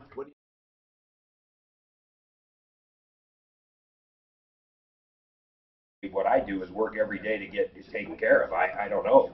You mean long term, what do you do? I don't look at it that way. I look at it as a community issue. What do we do about the unfortunate among us in general? What do we do? Bus tickets to California. No, but hold on a sec. Seriously, now, we have different categories. Like people that are just lazy, good-for-nothing bums. We do have those, right? Then we have those who are lazy, good-for-nothing bums, but they're addicted. And really, yeah, that's a behavioral issue, but it's also It's a disease. sometimes, and they're mentally ill. What do you do with those? They deserve the totally lazy pieces of crap. I don't care. Yeah, but how do you even tell the difference? That's right. And then you have people who just were a paycheck away from the street, and Those they, are the ones you gotta help. oh my God. Yeah, but once again, how do you know? Right. It's 303-920. Moving to Franktown to Sloan Drive. No, seriously, how do you get by? How does society get by? Because we always say the problem's getting worse, worse, worse, worse, worse, but it never really does. I mean, we always have the problem. Oh no, homeless is getting way worse, man. I mean, to a point where, Yeah, I'm telling you, San Francisco and L.A. The pictures are unbelievable. Oh, I know. That's why, you know, Long when people, Beach, I couldn't believe it. Well, they almost They are- glorify it, though. They're everywhere. I agree. They almost That's what? why They almost glorify it. I Bus mean, you get like a tickets to badge because California. You're homeless. no, I know. You know, a lot of those people it's almost like a like living that minority way. status. It Yeah. really is. I mean, it really is. Well, the ones that Mark seen down in Colorado Springs, she liked it. Yeah, a lot of people like it. I brought her, she was so honest too. She goes, listen, I can't, here's what I want. Candles and batteries. That's what'll make my life better. Don't That's save it. my life, right? No, she goes, I don't want to go anywhere. I like how I live, but I could use candles and batteries. And that was so refreshing from, hey, if you give me $300, I can turn my life around. Yeah. So I brought her a shitload of candles and batteries. I bet she's still down there. Where did I? So has the candles. And then, but did she have a kid? No, the one next to her had the kid.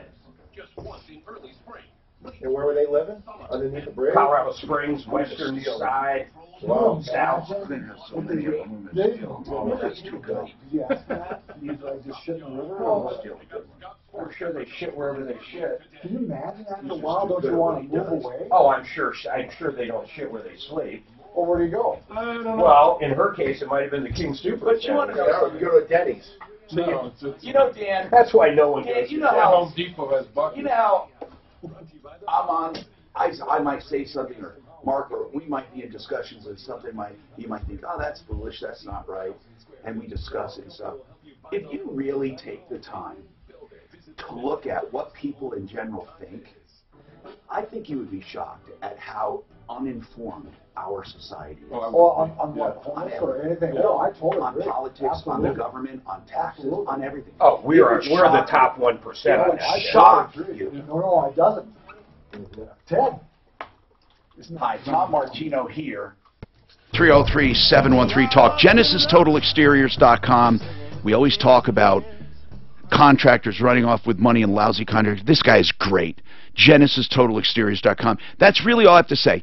You know what? He's honest, he's good, quality work, and that is really something to be proud of right now. And he's on our referral list for many, many, many, many years. 303-679-8509 for all of your home improvements. Genesis. Keep them in mind. Genesis.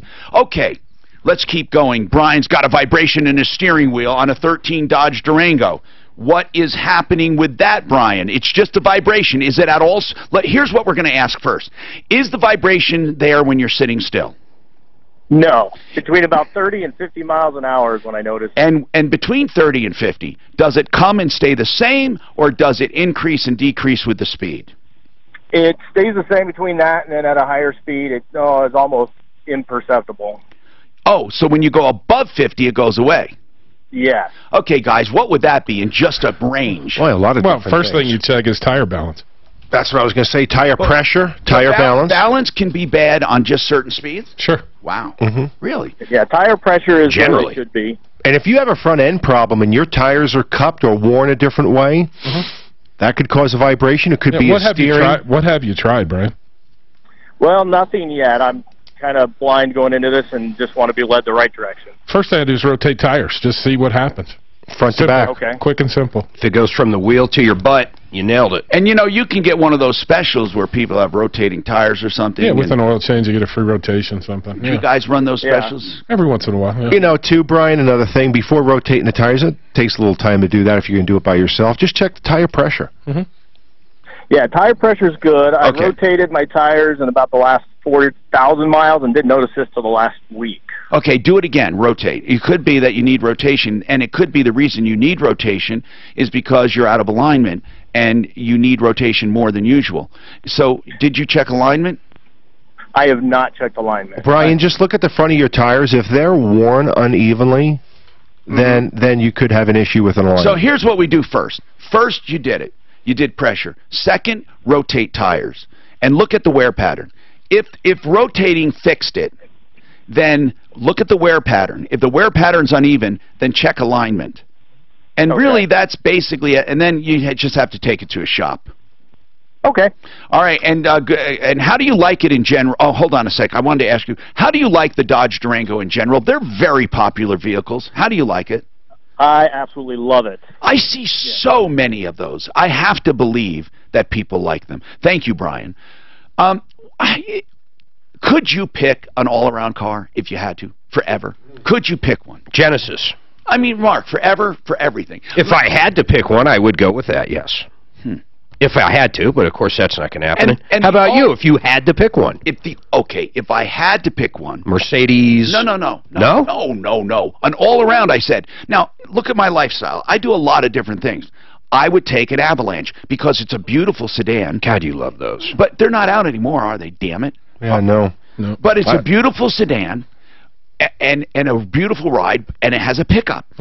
The thing I like, Mark, I love the little SUVs. I like the Genesis. But what if you have to run to Home Depot or you're going with the family on a trip or something? In other words, I meant all around. That's what neighbors are for with pickups. See, that's the thing. Exactly. That's what I'm talking about. Randy, this sounds pretty serious. Yeah. Are you sure? Are you sure? Are you there? Are you sure that the odometer has been rolled back, Randy? Yeah.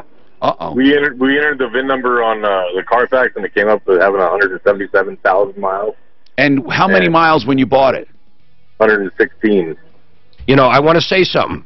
This could very well be true, but I don't know about these guys' point of sale. Every oil change I used to do out of that Goodyear would report directly to Carfax, and it would report whatever mileage I or my people entered. So it could be a mistake. Very easy. All right, hold on, and let's talk about what you do to check it and some of the telltale signs. Now, that's an odd one between 30. They only marked it back like 40,000 miles, which doesn't seem right. Like, if you need to mark it back, why would you just pick 40,000 Well, check the history. I mean, if you see the miles going up.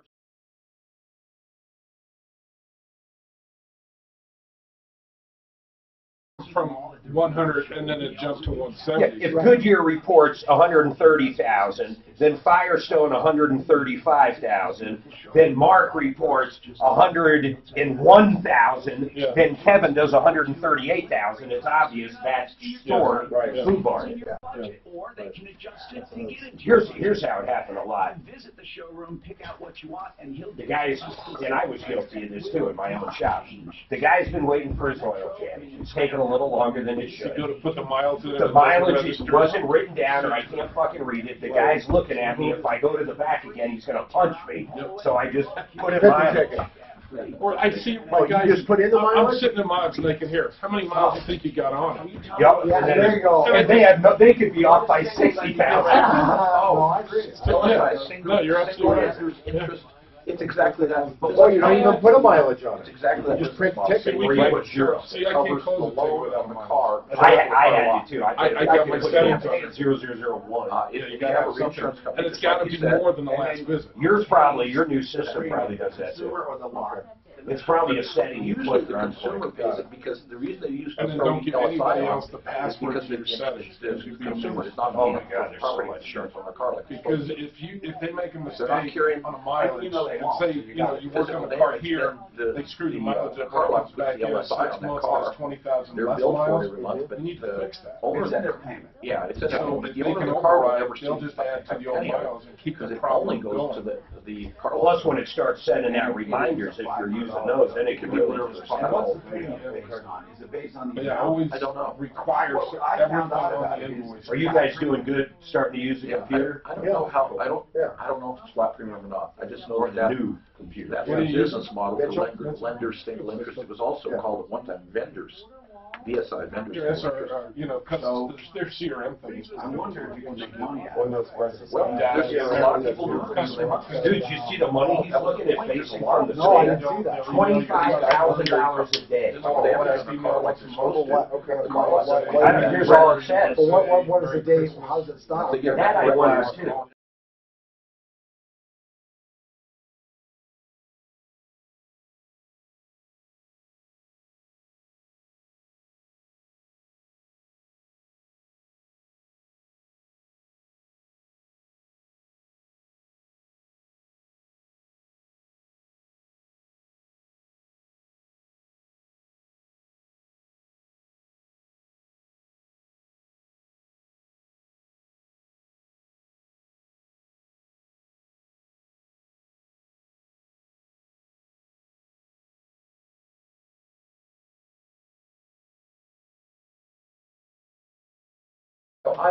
We already told you, because when they lost and had the hook, they popped their eyes out. No, just the pots. Yeah. Keep the dirt off. Keep the dirt off. No, they didn't actually look, because they lost 9. Well, I saw this on the History Channel, so. Here we go. Because when they plundered a ship, and they went down below deck where it's dark as hell, unless they had that eye patch on, they couldn't see.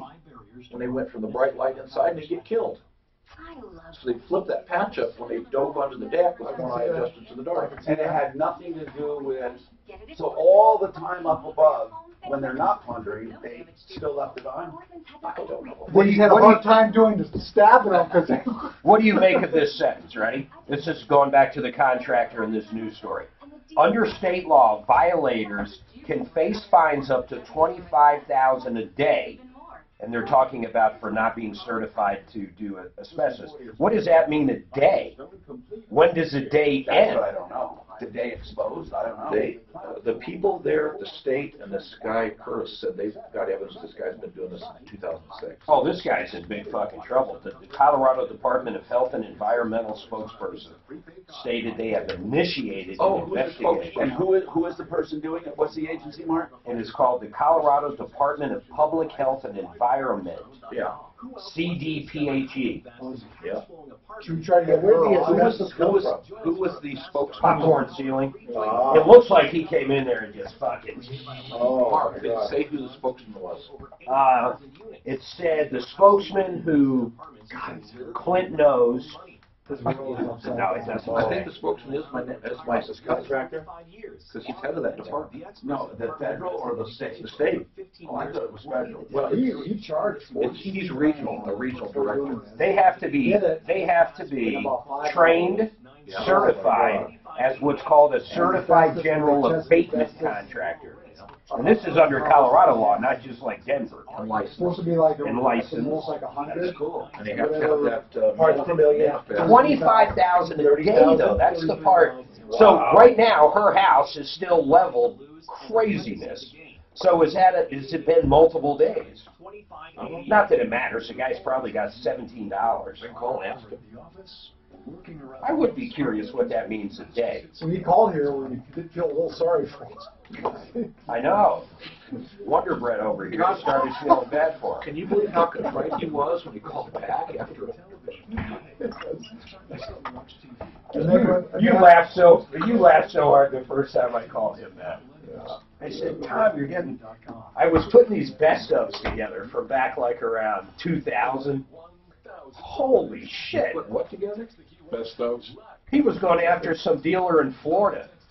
And my God, man, I think you were making fun of the guy's mother at one point.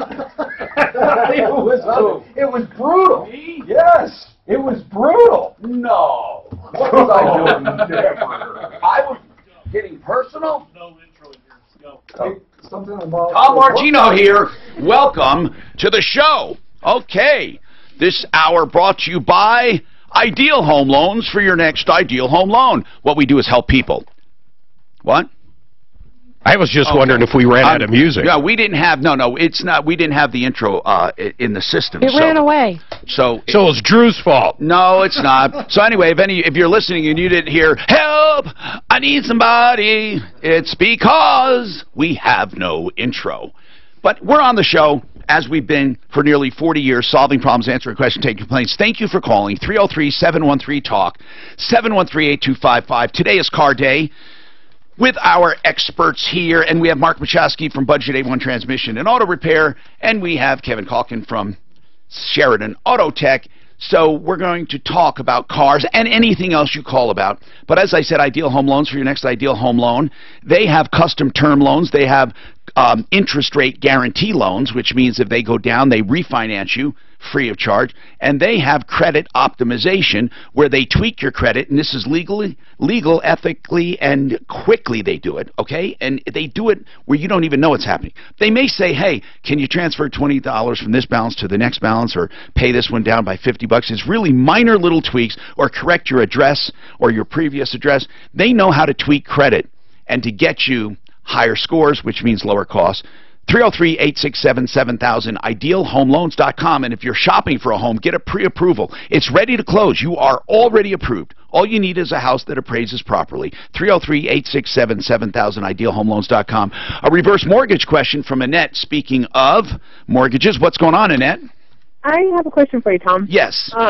I, a couple of years ago, lost my job, and I moved in with my parents, and right after that, my father passed away. So it's just my mom, and they have a reverse mortgage on their house. Okay. How old is your mom? My mom's going to be 80 this year. Okay. She's in relatively good health, so I'm not expecting her to go soon. But it's just me and my daughter and my mother, and I have been thinking about how high the cost of living is here, and the rents and things like that. So I've been thinking, if and when my mother always passes away, that I would refinance her house. Yeah. And so my question is I would like to do that. I don't know how soon I should do that. Well, you don't do it while she's alive, because you will lose all tax benefits. She should get right now a beneficiary's deed, okay? Okay. And a beneficiary's deed would assign that house to you automatically without probate upon her death. Okay. How much equity was in it when she did the reverse? We'll talk about that. First you do a beneficiary's deed, and it would be your home. Now, here's the deal. With a reverse loan, no matter what's accrued on it, if you do get upside down, you'll never be responsible for more than the home, so you can always turn it back. And then at that time, if you want to refinance, or you have to, if you're going to keep the house, But you're asking, should you help your mother refinance now? And no. What my question is that I would like to have the home, but I know I have to go through the process once she passes away to do that. And it's easy with a beneficiary deed. Well, what my question is that the house is old. I've lived in this house my whole life, so I definitely don't want to see it to go to anybody else. However, when my father was alive, he did not like change. So the house is it's a big house, and they did practically no updates to this home the 50 years that they lived in there. So right now, my mom has spent all the money in the reverse mortgage, everything. So I'm paying the. Do you know how much is the loan?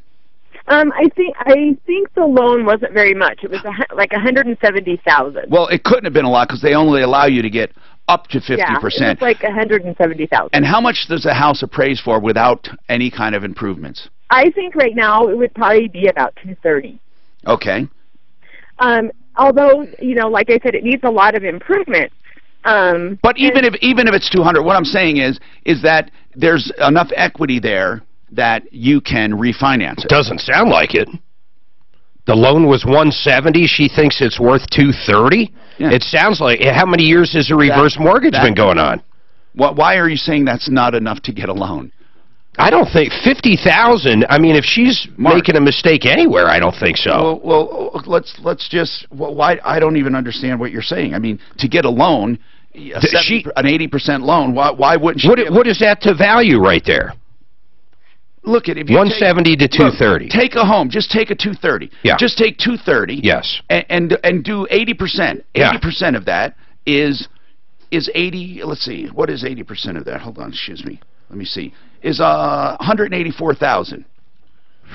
So it's right there, Tom. No, I'm saying $184,000 on an 80% loan to value. Yeah, and let's say another 5 years. Let's say your mom lives another 5 or 6 years. Where is that going to be? Yeah, but there's nothing to prevent you. Do you want to refinance it sooner? I mean, she can do it. I don't know if she'll qualify. She probably won't. That's kind of my question. She's not going to qualify. I was thinking, well, because there needs to be so many home improvements done, I'm not sure how much it's going to affect. You may just want to buy it from her. That's the best way to do it, seriously, to buy it from her. Because otherwise, you get the same tax benefits if you buy it from her. They don't have the money to pay the loan, though. Right, and see, I had heard on you guys' show that there was some kind of mortgage company that helps you, like, get a mortgage and then helps you, gives you enough money so that you can do some of the needed repairs. Well, yeah, but you got to qualify. Okay, so let's talk about this. Your mom's not going to qualify. Do you qualify for a loan? I think I do. Okay. I have excellent credit, although... What is your income? My income's probably about $45,000, so I don't make a ton. I don't think you're going to qualify for, let alone an improvement loan. Yes, Ideal would do that. Ideal, if you qualified and there was enough value, Ideal would loan you money and you can use it for home improvement. They would loan you more than the purchase value, more than the 80% purchase value if you're going to fix up the home. And then there are other programs, affordable interest mortgage. Kurt Rogers has a lot of good programs, but you've got to qualify. Are you a teacher?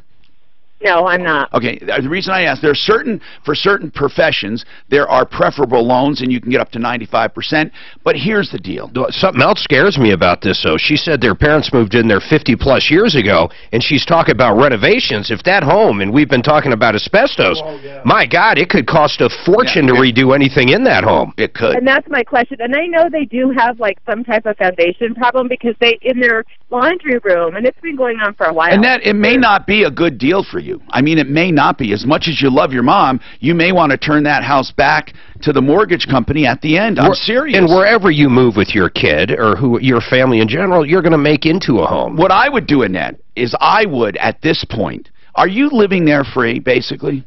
Yes. You need to save. Then you need to save as much money as possible right now. There's no reason to take anything else on. Save that money, and then when the time comes, you make a decision. Is it worth it to buy this house for what's owed, or should I buy something on the market because we have no idea what's going to happen with real estate. And then you'll have a bunch of money to put down. But to do something sooner than that would be foolhardy. And to invest in a home just for an emotional attachment is not a wise move. Because if that house has too many issues, you may be buried in that house. You don't want to be. No, I don't. So I would just save right now, and then I would save that money specifically for that home, and then or for a home. When she passes away, evaluate the home at that time. If the balance is way more than you can borrow, then there's no argument. Don't do it. But you may be able, because you've saved cash, to put money down on another home and be way ahead on a home that doesn't need improvements and it doesn't need a foundation fixed. And she can sit there and live, you know, for a long, long time. Yeah, your mom could easily live into her 90s, right? Sure. Oh, yeah. And even if she didn't, I mean, you don't have to report that she's gone. Right. So you should really take advantage of this. Very few people get this time to accumulate money. Right. And I have been. I was just, you know, I guess for sentimental value, I really just wanted to keep the house and stay in there with my daughter. But you know, I understand. And it could be a possible thing if you don't need a lot done on it. But man, if you start getting into foundation and asbestos, oh my goodness. Because my parents have not done any updates to this home. Right. I mean, I think they got a deck put on, and that was pretty much about it. So what year was it built? It was built, I think, in 1969. Not terrible, but you have asbestos, I believe, right? Still then they were using... I would assume so. And then, you know, my dad put blinds and stuff in some of the bedrooms, and they're the metal type. They probably have lead. I don't know. Oh, my God, yeah. So I think you're in a great position right now. But this is the wonderful thing about that reverse loan. No matter how long your mom lives, and no matter how upside down it can get, she never has to leave there. Right. You just have to pay insurance. To. Good. Then you just pay taxes and insurance and save your money. And another thing in that, this is really important. If something goes wrong in that home from now and the rest of the time your mother's alive and you're living there, please go to our referral list or call us, and we will personally recommend people, because I don't want you guys getting ripped off. That's very critical in an old home, that you don't have someone to go in there and start lying to you. Okay? Right. All right. Right. Thank you. All right. So referrallist.com, and we will help you. 303-713-TALK. Okay, back to Randy. I wanted to take that reverse mortgage because we were on a mortgage topic. Randy, I'm going to come back to you on this thing now. You bought this car, and what our experts say is to check not so much the one Carfax to the odometer, but the trend. Like, it could be a mistake. Did you look at the past odometer statements or history? Yes, and it shows that it should have 177,000 miles. But okay, when did it stop? On Blinker. When did it stop? You used Blinker, so you started. You looked at the history. When was it rolled back? Very recently. There's no. It showed. Whenever the car was purchased, it showed it had 116,000 miles on the car. When it was purchased by who? By my brother-in-law. He's the one that bought it. And it showed 116. On the car, yeah. When was it? 3 weeks ago. Okay, and you're saying the Carfax shows 170? 177, yeah. Just one entry or multiple entries with, in the 170s? Multiple up to 177. Like it goes, the last purchase I think was like 147. Yep. What kind of vehicle was it? The 2008 GMC So Acadia. Was it rolled back when he bought it, at that dealer or at that person, or was it before? We believe it was at that dealer. Okay, and what's the name of the dealer? It's something Motorsports. It's from El Paso, Texas. In Texas? Yeah. Okay. And we called the dealership and told them about the discrepancy that we found. Yeah. And they said, oh, well, it's not my problem. You bought it as is. No, it's not. It is their problem. I wonder if on the title, though, it's got odometer discrepancy. On the title? I wonder if the title was already marked. Title yet. Listen, what you need to do is your brother in Texas? Oh, he's here in Colorado. He was down there on a job, found the car, well, bought he's it, got to go there to fight it. He's got to go there to fight it, and he has to go to their licensing authority. He has to go to the dealer authority. They won't take it lightly if you show that history, and they're wrong. As is doesn't matter when it comes to rollbacks. That's fraud. Okay, if you want us to call them, we can, and explain that to them. Why don't we do that? Why don't we explain it's fraud? Let's do that, and then see what they say. Let's just hear what they say. What would be entailed, guys, in actually rolling back an odometer on an 08? Yeah, that's what I was thinking on the Arcadia. Let's talk that's a digital odometer. We'll talk about it coming back, because I have to do this. But that is something we should talk about. How do they roll them back if they do on digital? Let's specifically answer that question, because I don't know the answer. Art of Granite is a place to go for granite and natural stone countertops, solid surface countertops. They are direct granite and stone importers. And if you want to get a great deal, call them and you'll know. You know why? They'll give you prices on the phone. They're a premier designer, and they charge wholesale only. They don't mark up any of the counter material, and they only do a small markup on the cabinets direct from the manufacturer. Where they make their money is in the beautiful fabrication and installation. They don't even charge for tearing out and hauling away the old stuff, nor do they charge for the bathroom when you have the kitchen done. So give them a call. Get a price on the phone. 303-386-5919. artofgranite.net. From the L&L Heating and Air Conditioning Traffic.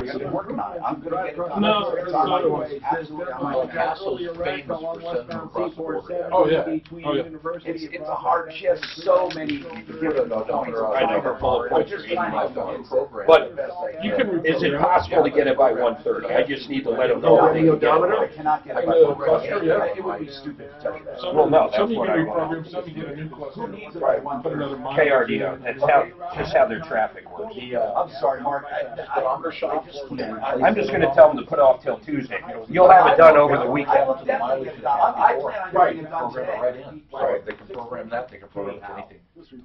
Hey, ask you a question. Oh, on that tire sensor thing.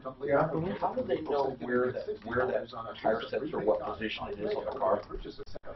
Well, you program it to it, because when you what they call excite them or flash them, you go in an order. Mine were called last week. I don't know if you remember. Vehicle passed emissions on the tailpipe, but not visually. It was missing a catalytic converter and a air pump.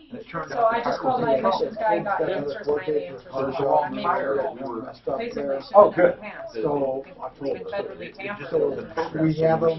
You got to reserve them. You have to have them in a certain order. We have the And most cars still can say you don't even need a scan. You can cycle the key. You add 10 pounds to the tire. He'll have to get those things let 10 fixed pounds out.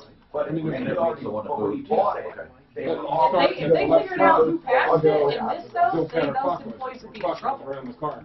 And the stairs last. That's what I'm saying. A lot of guys don't know how to do it. They have a machine. It was after he bought it, but you could have heard something I did last I was surprised that I could do the odometer, but I have that. I've got a 92 short bed, and I've got a Corvette LT4 blower, and I had to reprogram the entire fuel injection system. They're going to know Mike. It took me a year to do the trouble. It took me a year to learn how to reprogram it. And if I had the programs for it to get in there, on OBD2, but the speed of how to safely invest in apartments using little or none of your own money. How to create a monthly passive income stream that'll allow you to it's a scan and program. So do we have any follow-ups that we have to do on the air that you've been working on? No, God, everything's just kind of hanging or dumb. But did you get any answers on it? Not yet. Everything. I got to talk to you about that lady. Who are we supposed to call for the odometer rollback? No, I'm going to call the dealer. What they do is you know what they do? They just replace the tire. Even though it's as is, it's against law. Do we give it his phone number? Yeah. There's a way to program miles in, because if you replace clusters, you got to. Yeah, they program. In fact, we used to use one over by my shop in Peoria, and they do it right there. I bring them the old one is the core. Yeah, just north I-70 over there. And they copy it. BSI or something. Stuff like that. It's in the big industrial area. Right. We've done it before. They did a lot of GM. They have all this shit. If they can program the I think all they did was GM. Yeah. I think you're right. You want to bring up Jessica Perez on I-25, that she's going to be up here next week? Or Are you going to court with her? I don't know if I could be need to, but she's going to be here on Tuesday. Oh, she's coming into the show? Yeah. Oh, cool. I've got two things I need help with. Dan, the Only two? lob singer. Yeah. We need to go to the DA with that. Lob singer. DA, well, I thought we were supposed to get a meeting with the DA. That's still... Is that in Denver? No, it's Jefferson County, like, same as, what's his name, Anders. Yeah, we need to get that. Let's just Wait, keep you know Dad on what? task on that one. So this is... Bob Singer does not live in Jefferson County. So she's still in the county court, though, isn't she? Well, the crime happened there. It doesn't matter. The crime happened in Jefferson County as far as the filing of charges against him. The direct injection. Well, no, she could sue him anywhere. In small claims court, it has to be in the state. She's suing him in the county court. I'm sorry. Okay, then she can sue him in hers, because that's where the crime happened. Yeah. That's the correct venue. Yeah. BG induction system. Hi, Tom Martino here. Welcome. 303-713-TALK. Frank Duran, the real estate man. Whether you're buying or selling real estate, you will never do better than Frank Duran, therealestateman.com. Frank is a great guy. Frank will go out of his way to help you market your home beyond just the normal signs and multi-list. He does videos, and they clean the house, they stage the house, and then he proactively emails people that have been on his list. He has so many places. He sells faster and for more money, and he has stats to show it. Frank Duran, therealestateman.com. He can also help you buy as well. 303-920-1622. So, Clint, do you have any follow-ups pending? Anything at all? Did you call and get any answers from? And what do you have out there right now? Just as of today, like Joseph Duran, the one who. Sorry, Joseph Duran, on the grease trap deal. I talked to him. Wait, Duran is the name of the plumber? He's the name of the contractor who. Okay, he contracted with a plumber, and according to the plumber, an employee took the money. Yeah, well, the employee let himself out to believe that he was the owner of that company. And then it forwards the check. Just skipped, yeah. With the money. With the money. This guy's actually put a lien on his own truck. He's really working at trying to raise the money. But what he needs is if he can find a plumber that'll do this on 30-day net, he'd be able to pay the guy in 30 days, and we can get started on it now. If you can find a plumber. Well, why don't we try some of our people? Yeah. Why don't we try some of our people? They have to do a grease trap, right? Yeah, a grease trap and some gas lines is all that's left. And they would be safe, because if you didn't pay him in 30 days, he'd have leaning rights. Yeah. I mean, we ought to find someone on our referral list. If any of you plumbers are listening, we have them listening. Give us a call, please, or Clint will call. I have a few suggestions for you. We can do that. Okay, 303-713-8255. Dan, he called and he said he bought a car. Now, Dan, when you bought your car, did you get that coupon to get the emissions within 3 days? Are you there, Dan? Which Dan are you talking to? I guess there's two. I warned them that there were two Dans holding. Well, no, we're talking Dan, to you, Dan, with your emissions question. I don't think it had anything to do with a car purchase, Tom. Oh, so, Dan, you did not purchase this car recently? No. I called you last week. I know, about getting an emissions test. No, I've had this truck for a few years, but I only drive it during the summer when I want to go camping or whatever. I'm sorry. I thought it was in connection with a purchase. So what happened with emissions? Okay, I took it down, they put it on the machine, and it passed. Okay. Then they looked at it, and I guess under the engine compartment and underneath, and it does not have catalytic converters, and it does not have an air pump. Now, my question is, it passed on the tailpipe sniffer. Why does it have to have those things? but hold on. It does. It's a visual inspection, and they require it. That's the answer. Even though it doesn't sound logical, it's the answer. That's what it is. They're just required. Because it's federally mandated, Tom, for him to have a catalytic converter and an air pump. Right. So, Dan, that's right. It's the law. I don't think he understands that. Dan, maybe he does. Did you take them? I get it. Did you take them off? Did you take those things off? No. I bought the truck that way, and how long ago did you buy the truck that way? Oh, 4 or 5 years. Okay, that's the reason. The reason I asked about the purchase of that is because if it wasn't too far back, that would be definitely a means to take it back, unless it was sold as a tow-away. You know, one thing he could do, you know, is register it, say, in Colorado Springs or somewhere where there's not a, you know, not emissions test. Well, my expert said, Dan, hold on. I was just wondering if there was some way to get around that. No. I mean, it passes every time they put it on the machine. You know what? It sounds ridiculous to me too, Dan, but it is federally mandated. I mean, really, if all they care about is the air quality, which they should, why do they care? I don't know. I just don't know, but they do, because they don't want people taking them off. Well, and I get that. I understand the premise. I mean, the bottom line is, if you, and you guys know this too, if you keep your vehicle in good shape, tuned up, and the oil change and all that stuff, anything's going to pass all the time. It's just that people don't do that. Therefore, you got to have these other things on your vehicle to take care of that negligence. And yeah, listen, you're not speaking to me about this and to our audience means nothing, because it's not going to change. It's the law. I mean, you have a very expensive repair ahead of you if you want to keep driving that truck. Oh, and I or get register that. somewhere I'm just else. wondering if there would be. I called you guys to see if there would be some kind of way to. And that's what we did. That's what we did. We went to see if you could get a waiver of some kind, and they said no. No way, huh? Yeah, no way. Now, if you're asking, can the law be changed? Well, that would be up to you. You start at your local representation and ask them to write a bill and to get it through a state. By the way, I don't think it's that foolish. I think that the visual inspection, and first, I don't know why it takes priority. I can see why you should have a visual inspection. I don't know. It just, to me, doesn't make sense. If your tailpipe, if it passes, guys, what difference does it make? And why is he passing, by the way? Maybe they don't check for everything a cat stops coming out. Maybe they just check for what, CO2 or whatever. CO, yeah, no. Yeah, I know. So maybe there's other emissions that come out if you don't have a cat. Right. Is that right or wrong? Yes, I don't know. it is. Yeah, it puts more lead in the air. So they're not checking for lead. There's no lead. Well, no, right. Not in the fuels anymore. But yeah, then what do they put in the air? What, without the cat, what is he putting in the air that they can't test for? He's probably putting out more CO than it would if he had a cat.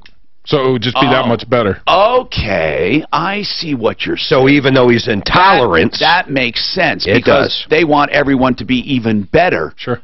Because, I see. Well, Dan, I'm sorry, man. You know, how much is that going to cost him?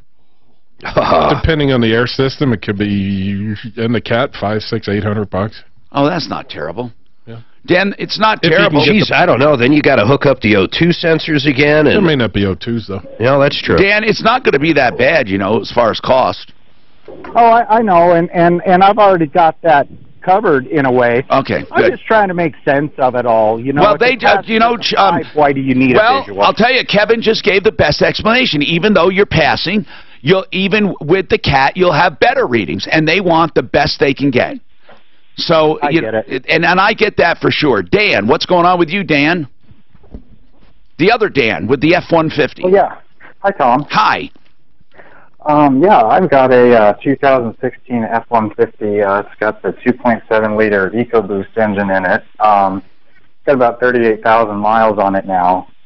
And I was thinking about having the intake valves cleaned to remove those carbon deposits that build up on them. So I've done some searching on forums, and some people say that a chemical cleaning is okay, and some say don't do that because that could damage the turbochargers. And the only way to clean them is to take the intake manifolds off and wire brush the carbon deposits Well, off. guys, what do you think? Doesn't BG make a product? Yeah, they do a good induction cleaning. They do, but Ford doesn't recommend induction cleaning with the turbos. Why? They're not. There's nothing out there yet that Ford's approved that won't damage the turbos. So you do have to take it apart. It's a bizarre setup, yeah. Does it really damage the turbo? I don't know. I can't get a straight answer. We've been searching for a while. Wow. Okay.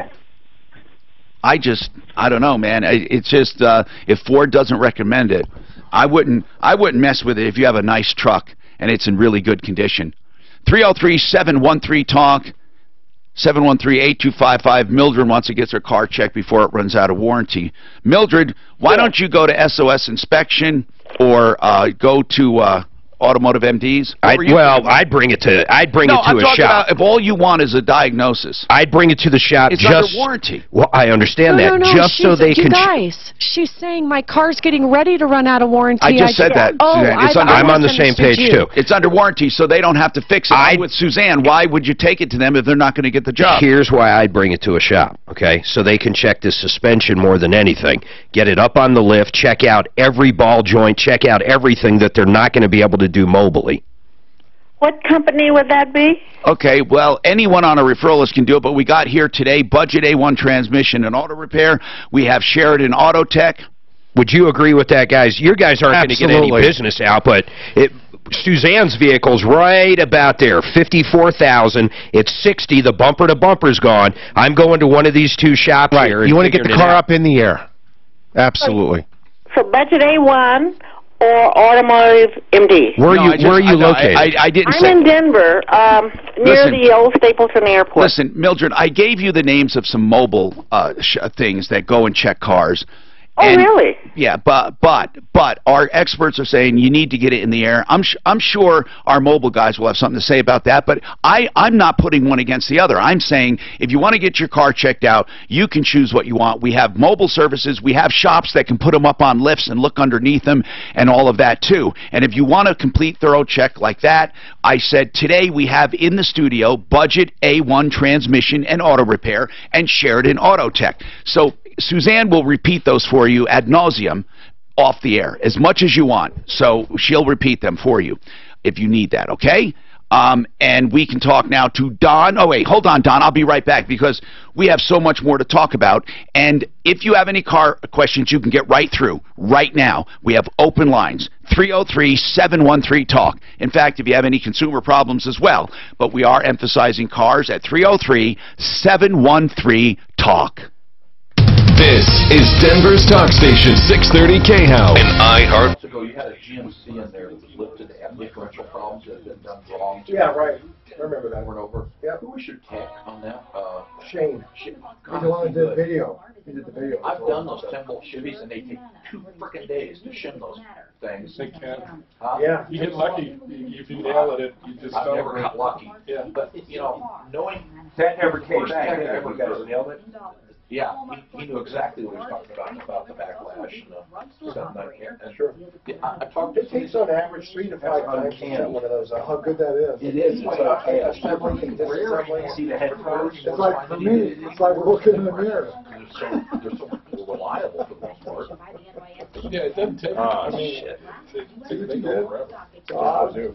Just I'm like a looking out drop in for it. Ford. He used to buy the whole Doing unit. pictures like It's like a motorhome. Yeah. That old 9-inch. Right. That was a great setup. Yes, it was. It was Very good mechanically. Yeah. Well, the only ones we ever worked on are the Danas, you know, the Jeeps, Yeah. they wear out. People don't use synthetic glue, you know, and different things, you know. And if you have a pinion index tooling, you can index the pinion shaft while it's in the housing and get a measurement there. And if you kind of would know. So this You is got a one shot of at this, it with When I was doing mine, I worked She goes on Thursday to court in the CNC. So he had a guy loved it exactly set up, measured and then on. I wonder, can we help? But still, Can we help her with stuff like? Can you help Makes it be a someone real pain in the- yeah. in a courtroom setting? No, not being an attorney. Yeah, You it's have just, to. it's just an oil-based paint. How old is Shane? Okay, you probably can whisper advice to her, and they will say, "Are you giving her advice? Are you counseling her?" Man, they would come all. It was just so hard. We had So you can't. I taught You know, substitute over in the automotive. technically, you can say I'm not representing her, but I mean, who wants to get an argument with a judge? So That's I, kind of there's They no do real. have theory on anything. There's no real rule, I don't think, you know, that someone's sitting there like saying, They are. you know. Yeah, they want to Was there question. sure break? I would love to help her pick the jury. That's all I would love to do. That happens Thursday. I know I'd be able to, I know That really- exactly who to pick. That really isn't a practice. And you know, the other trick too on doing a differential That is having a isn't good a tool to practice. take the Here's what bearings you do. on restrictions. You went to the judge and said, Judge, we're just Right, friends. we got a great for her to bounce tool. ideas off of us. Would you mind if I sit here? Yeah. And if he says you Right can't, off. then leave. Without But, I further mean, ado, if you okay, ask they can either like take that, Jim's you out, might get a add chance to Jim's beat on there, put the Is bearing the right judge back there on, during bolt the jury it in, see what you got. Actually, yes. Oh, of course. Voir dire, that's a major part. Oh, for a trial like this, I guarantee I can read who we want on there. It's not for the faint of heart. Are you a contractor? Psh, off. Right. You ever been ripped off by a contractor? Yes. I want her. Yeah, but the other one's gonna. No, you each get your own amount of objections. Yes, and usually they're enough that you don't get them. That's the whole reason for it. And you get objections for cause, and that would be cause. Then you get rejections for no cause. So there was anyone who had anything related to contract or anything, that would be for cause. So they can reject those all day, every one of them. Oh, I thought they had a certain amount of Only unlimited. No, you only have a certain amount of objections for no reason. But if there's reason, you ask them questions, you get back. So you got to really watch your questions. the judge has to rule that there was a reason. And if the judge says there was a reason, the judge doesn't want that juror either. Technically, no one should. Just like if it's against a police officer or a former police officer, the judge might ask, is there any cops here? And all of them could be gone. But if you have, but then you get a certain, only a certain number of just objections. Don't you think that this is going to get settled? No. Opinion bearing is the last thing. He's only suing for 10 grand. I don't think it's going to get settled. He's suing for 10 grand. His lawyers are going to charge. Probably his buddy. Right. No, buddies don't Yeah, they should just have those in inventory. I don't know. I don't think he's doing mock court tomorrow. Do you know an attorney good enough that will come to court prepared for the trial? For this kind of deal, yeah, I would. But not for anything much bigger than this. I know exactly what you're saying. It's hard. Or criminal, for that matter, no. Hi, Tom Martino here. Let's go right to the phones. Go ahead, Bill. What do you have to say, Bill? What's going on? Hi, Tom. I understand you've got budget transmission on there today. I don't know if yes. Yeah, I'm here, Bill. Yeah, he's here. He probably don't want to hear from me, but we had a 06 Honda that he had tied up 3 or 4 times. Yeah. And he charged me a very decent price at first, and then after that, he ate the charges. I just want to tell him what a great place he has there. Okay. My son called here a week ago, and we need the transmission filter changed. And I just figured when he called him, he'd say, "Oh no, not you again." But that is one great company. I don't compliment too many people, but let me tell you, he worked his butt off. We even knew that he even sent me to another place to get an estimate on something, and he did it. Good. I came back and he did it, and let me tell you, that is a great organization they have there. All right, well, thank you very much. Thank you, Bill. We love hearing feedback like that. And I have one here that says about budget. And this was from another one that says, hey, Tom, since it's car day, I wanted to shout out to Budget, one in particular, Scott. He took care of Dave, my Nissan Frontier, with a completely rebuilt transmission at a better price than I was quoted anywhere. They did great, Susie. Now, Susie's talking, she named her car Dave. She said she took care of Dave, my Nissan Frontier. Now, I've heard of other women naming their cars. Do men name cars? I've never named a car. I've never named. Anyway, so let's keep going here. Don, what's happening, sir? Don? Hello. Oh, hi, Tom. Thanks. What's going on? Hey, well, I wanted to talk to you a little bit about possibly leasing a vehicle. Yes. You know, I understand the whole Dave Ramsey standpoint where it's just throwing money away. What's throwing money away? Well, just, you know, you never own the thing. So yeah, you know, I disagree with Dave on a few things, and that's one of them for sure. I mean, for absolutely sure, because you're just throwing money away when you own it too. Because even though it's not out of your pocket, you have lost the value. You have absolutely lost the value. And for that matter, if Dave thinks all you worry about are the actual things you have, then you would never worry about your investment portfolio, because then technically you would never lose money or make money. Gotcha. A couple of quick questions. Do you know how it affects like your debt to income ratio? Because not the same way as anything. They don't look at the balance; they look at the payment. Okay, that's it. But here's the deal: they look at cash flow and payment for debt to payment ratio or debt to income. But Don, this is very important. I have a lot of caveats here. When you lease a car, leasing, in my opinion, if you take the same exact car and you truly are not going to load it up with options and all of this. This is a very difficult concept to try to get across, but if it's the same exact deal, it is always better to lease, and I'll tell you why. If you have an apple and you're only going to eat half of it and you give the other half back, you have paid for only the part of the apple that you ate. Now, if you take that apple and you eat more than half, don't do it. Okay? And if you're going to give it back before you eat the half, don't do it. Early termination will always kill you, and penalties will kill you. So if you're going to lease a car, you must lease a car and abide by the terms and conditions. And the next thing is, here is what really kills people when they lease. Dealers love people who lease because they think they're morons. Here's what they say. If you buy this car, it would be $500 a month. And I'm using fictitious number, $500 or $600. Right. But if you lease it, the payment's only $400, and they're probably right. Or maybe it would be $380 as opposed to $500 and something. Okay, so they're saying, wait a minute, I'm going to lease, and because they know you're leasing and your payment's going to be $380, they're going to throw on a lot of crap. All of these add-ons, the mop and glow, the fabric protection, all of the credit life and all of this, and your payment is still lower than buying, so they say to you, see, you still got a great deal and you got all this stuff. No, no, no, no, no, because that other stuff is not part of the apple. So all you do is you make sure if you're going to lease that car, lease it. Now, Dave Ramsey is right. If you're going to keep it, he's right in a way. Why bother just leasing? You're throwing money away if you want to keep it and take care of it.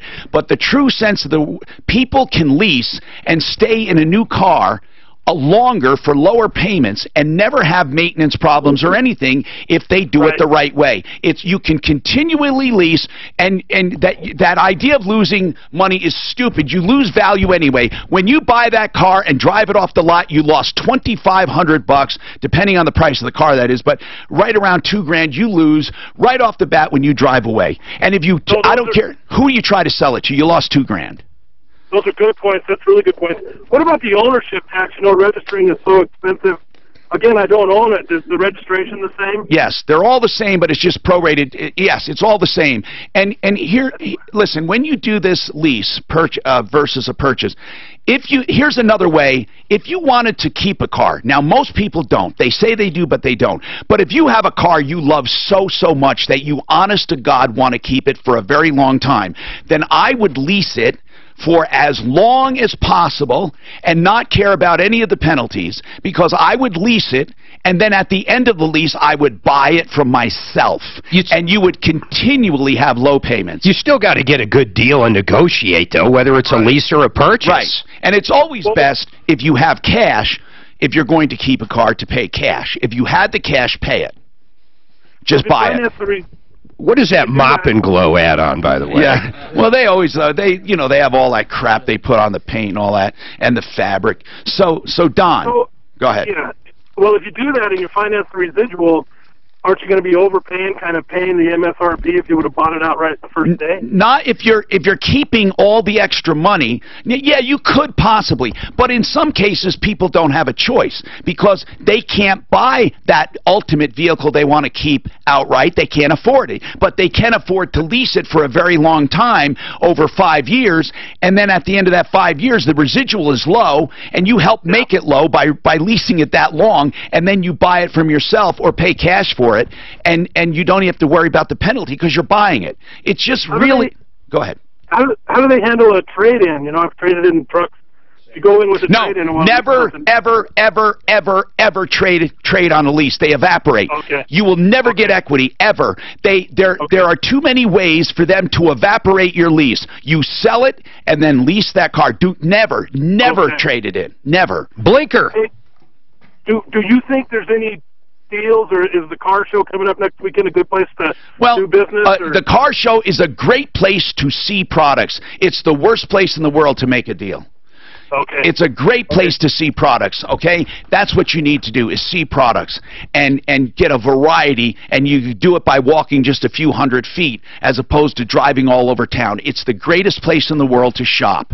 And just really, Don, just keep in mind, though, if you're going to lease, you have to lease the same as you would normally buy. You don't go more. Then you defeat the entire purpose, and you must live by the terms and never early terminate. From the L&L Heating and Air Conditioning Traffic Center. Let's see, it's Friday, it's the noon hour, that means there's a... And then that kills them.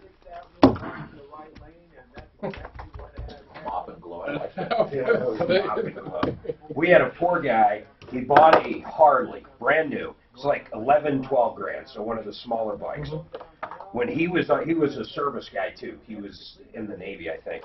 All said and done, they got him for 24 grand. They got him for more for the mop and glow and the other shit than the fucking bike cost. Oh my God. Wow. I've never seen anything that was So what they literally get more them than for? the I mean, product. got 11 grand for the bike. Everything. They had wheel shit, tire shit, paint shit, warranty shit, service contract, like oil change shit. Right. They started at the end, Tom and I were looking at, I swear to God, they were making shit up like mop and glow. You're like, this can't be fucking real. Is this real? Yeah, now, back in the early 70s, I worked for Johnny Haas, lived in Mercury, remember that? Just like Putty. Johnny Haas sold cars. Johnny Haas. We don't know. We don't know idea. What is that? That was a popular place back in the day. It was. You know, when I went in there, they had just taken him to Mercury Capri because it was in the early 70s. You gotta get back The to gas that way. thing was killing Mercury Lincolns. No idea. I went in there because none of those guys wanted to sell materials. It was a good, it was German made. It was a good little car. I sold it. George, come walk in. These guys would just send all the people over there. They didn't guarantee it. They didn't have near the markup. What did George They do? just thought they were just way below those Candy lineup. I come there for a kid in college. And what was special about the kid? They had that damn stuff. All of them were the same. They were all selected cars. Kids that went with it. The warranty. You had to reapply every 6 months. Reapply what? Reapply. It's like a wax. Finally got money for It's still polish and wax. Both. You had to do both of them every 6 months. He goes back to the You had free one donuts. kit. And you had to order Free donuts to soften you up in the for service $70. department.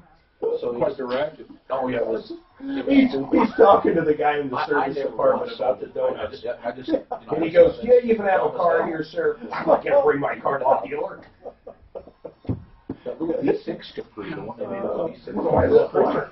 It was a great And then the little guy, car. that's a nougat. That's like cookie nougat on. No, the problem is trying to get people into Some guy, have you said Ted, Tim, easy That was a name? weird time. That was a They kind of looked like a Mustang too back in the day. Yeah, they It was crazy. You know, Kind of like a Mustang 2. Yeah, had a little C4 in it. Breaking off the needle. The 4 and the 6. Yeah. Oh, that's right. He's taking it for the gas to see how much it's on. Kramer, I have never. Quite wicked. They were terrible. Let's go. And then finally it runs out. Kramer's I like, remember back in the Gotta go. 70s. Yeah. That was crazy. They were all in there. That's what. People pushing their cars to the gas pump. That was The candy lineup was awesome. that was So what kind of Capris were foreign? So there are three. Most of them got three different. They called it an A, B, and a C story. Oh, There's a comedian, actually she's more of a writer, her name is Whitney Cummings. She does Roseanne, she does a lot of these. Whitney will break down on a comedy show the A, B, and C story. So it's amazing. You'll see how they write, how good writers write these stories.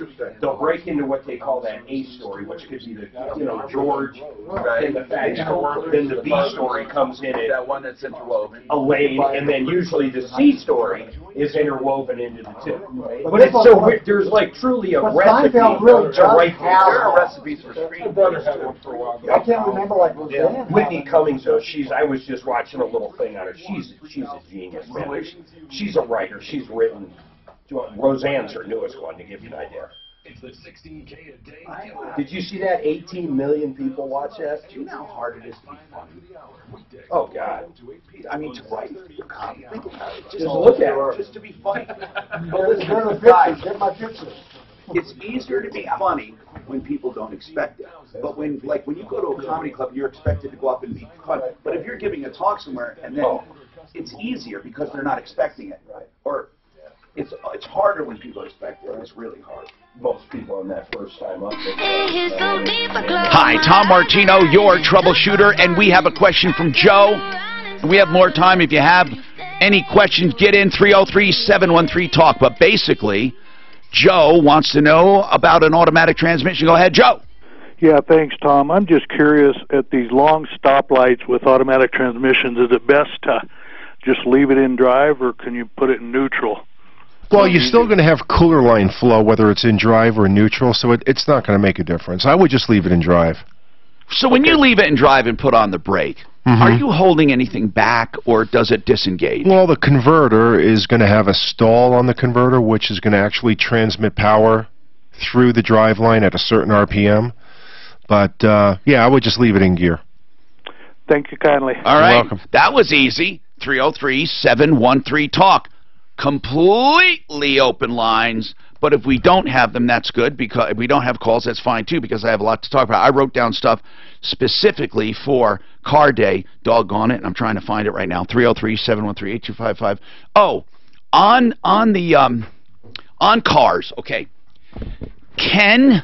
We hear about the intake manifolds being polished or being smooth to cut down on friction when we're talking about true performance, okay? But does it matter about the exhaust? Like, does the exhaust have to be slick as well? If somebody is really wants to hype up their truck or their car and they're looking for performance, and you know, a lot of them are doing this with these new GM cars, Japanese cars, the little Japanese cars. Do the exhaust ports mean as much as the intake for polishing? Absolutely. They do. Absolutely, and the shape of the exhaust port. So why the shape? Because you don't want a lot of pressure. You don't want a lot of. You want it to flow easily out. Well, how could one change that in their car? Do they make different exhaust manifolds that you can put on? Well, that's why they use headers and different things for higher performance. For higher performance. They also make different cylinder heads too that perform better. Intake ports and exhaust ports. Oh my God! The Sure, whole head. Edelbrock, the whole entire head. Yeah. They make exhaust coatings for the inside of those that carbon doesn't stick to. That's true. That's true. They're yeah, it's smooth coating. Hey, Lee, what is your question? I have a question on my 2014 F-150. Yes. It has a AFE aftermarket power intake. What is a power intake, guys? What do you mean power intake? I don't know what it means. That's what it is. Oh, okay. All right. I bought the truck with that on it. So, anyway, the question is about the filters. I've had two companies. One tell me that you should use the oiled filters. Oil-bathed filters? You can use just plain paper ones. And I thought... What do you guys think about the oil-soaked? I don't think they work any better, and you're introducing oil into components that don't need oil in your intake, on your sensors, everything else. I think it's just... Yeah, but you only get very little oil, don't you? But you don't want any. Really? So on the airflow sensors and everything that are measuring Lee, airflow. they would use just paper, is what they're saying. Yeah. Okay, that's what I thought. And by the way, Lee, if you change them often enough, then you don't need all that filtering that the oil gives you. I always thought oil filters went out in the 50s. Well, do they still have oil-bathed filters for diesels? Or not? Or not? Or not from the factory, they don't. Yeah, no. All right, 303-713-TALK. Ralph, your Infiniti, what about it? Hey, Tom, how are you? Good. Thanks for taking my call. Yes. Love your show. Thank you. Now, this Infiniti, it says that it each has a higher octane gas. Yeah. And I thought that I heard you guys talk about it one time saying you only need it make a difference. You only need it if you need it. So try it. You know if you need it. Yes, well, you know, because you'll hear knocking or you'll hear some pinging. And if you use the lower and it works fine, then it works fine. Some engines just don't need it. Yeah, but a lot of times, Tom, you can't hear that knocking. Okay, hold on. So you then what? can't hear that knocking, and it's knocking. It's pre-igniting. Okay? So, but you have a knock sensor knocking. I mean, you have something knocking it out. Well, what I'm going to recommend is if the specifications on that engine are like 9.5 to 1 or more, go with a higher octane. Because of the compression ratio. Yeah. Okay. So that's a good thing to know. I never even had a number on it. And where do you find out that compression ratio? In the owner's manual. So 9.5 to 1 or more, he's saying he would go with higher octane to keep from that pre-igniting. We're just out of time. Thank you very much, guys. Budget A1 Transmission Auto Repair and Sheridan Auto Tech. Like certain wealth strategies provides financial planning with a Mop and glove. Well, you want the mop and glove. I can't $20 power intake. It's an cold air system. You know, just a snorkel they put on. Okay, you know, also there was a weird thing sold. Who used to sell the Scotch Guard? They had an electric fan. Everyone does. You know, another thing too, that we're seeing with people with the K&Ns that clean them themselves, they're putting too much oil on those filters. They switch running right. The mass airflow. Well, the mass airflow is getting the oil and screwing with it. Exactly. So bad guys.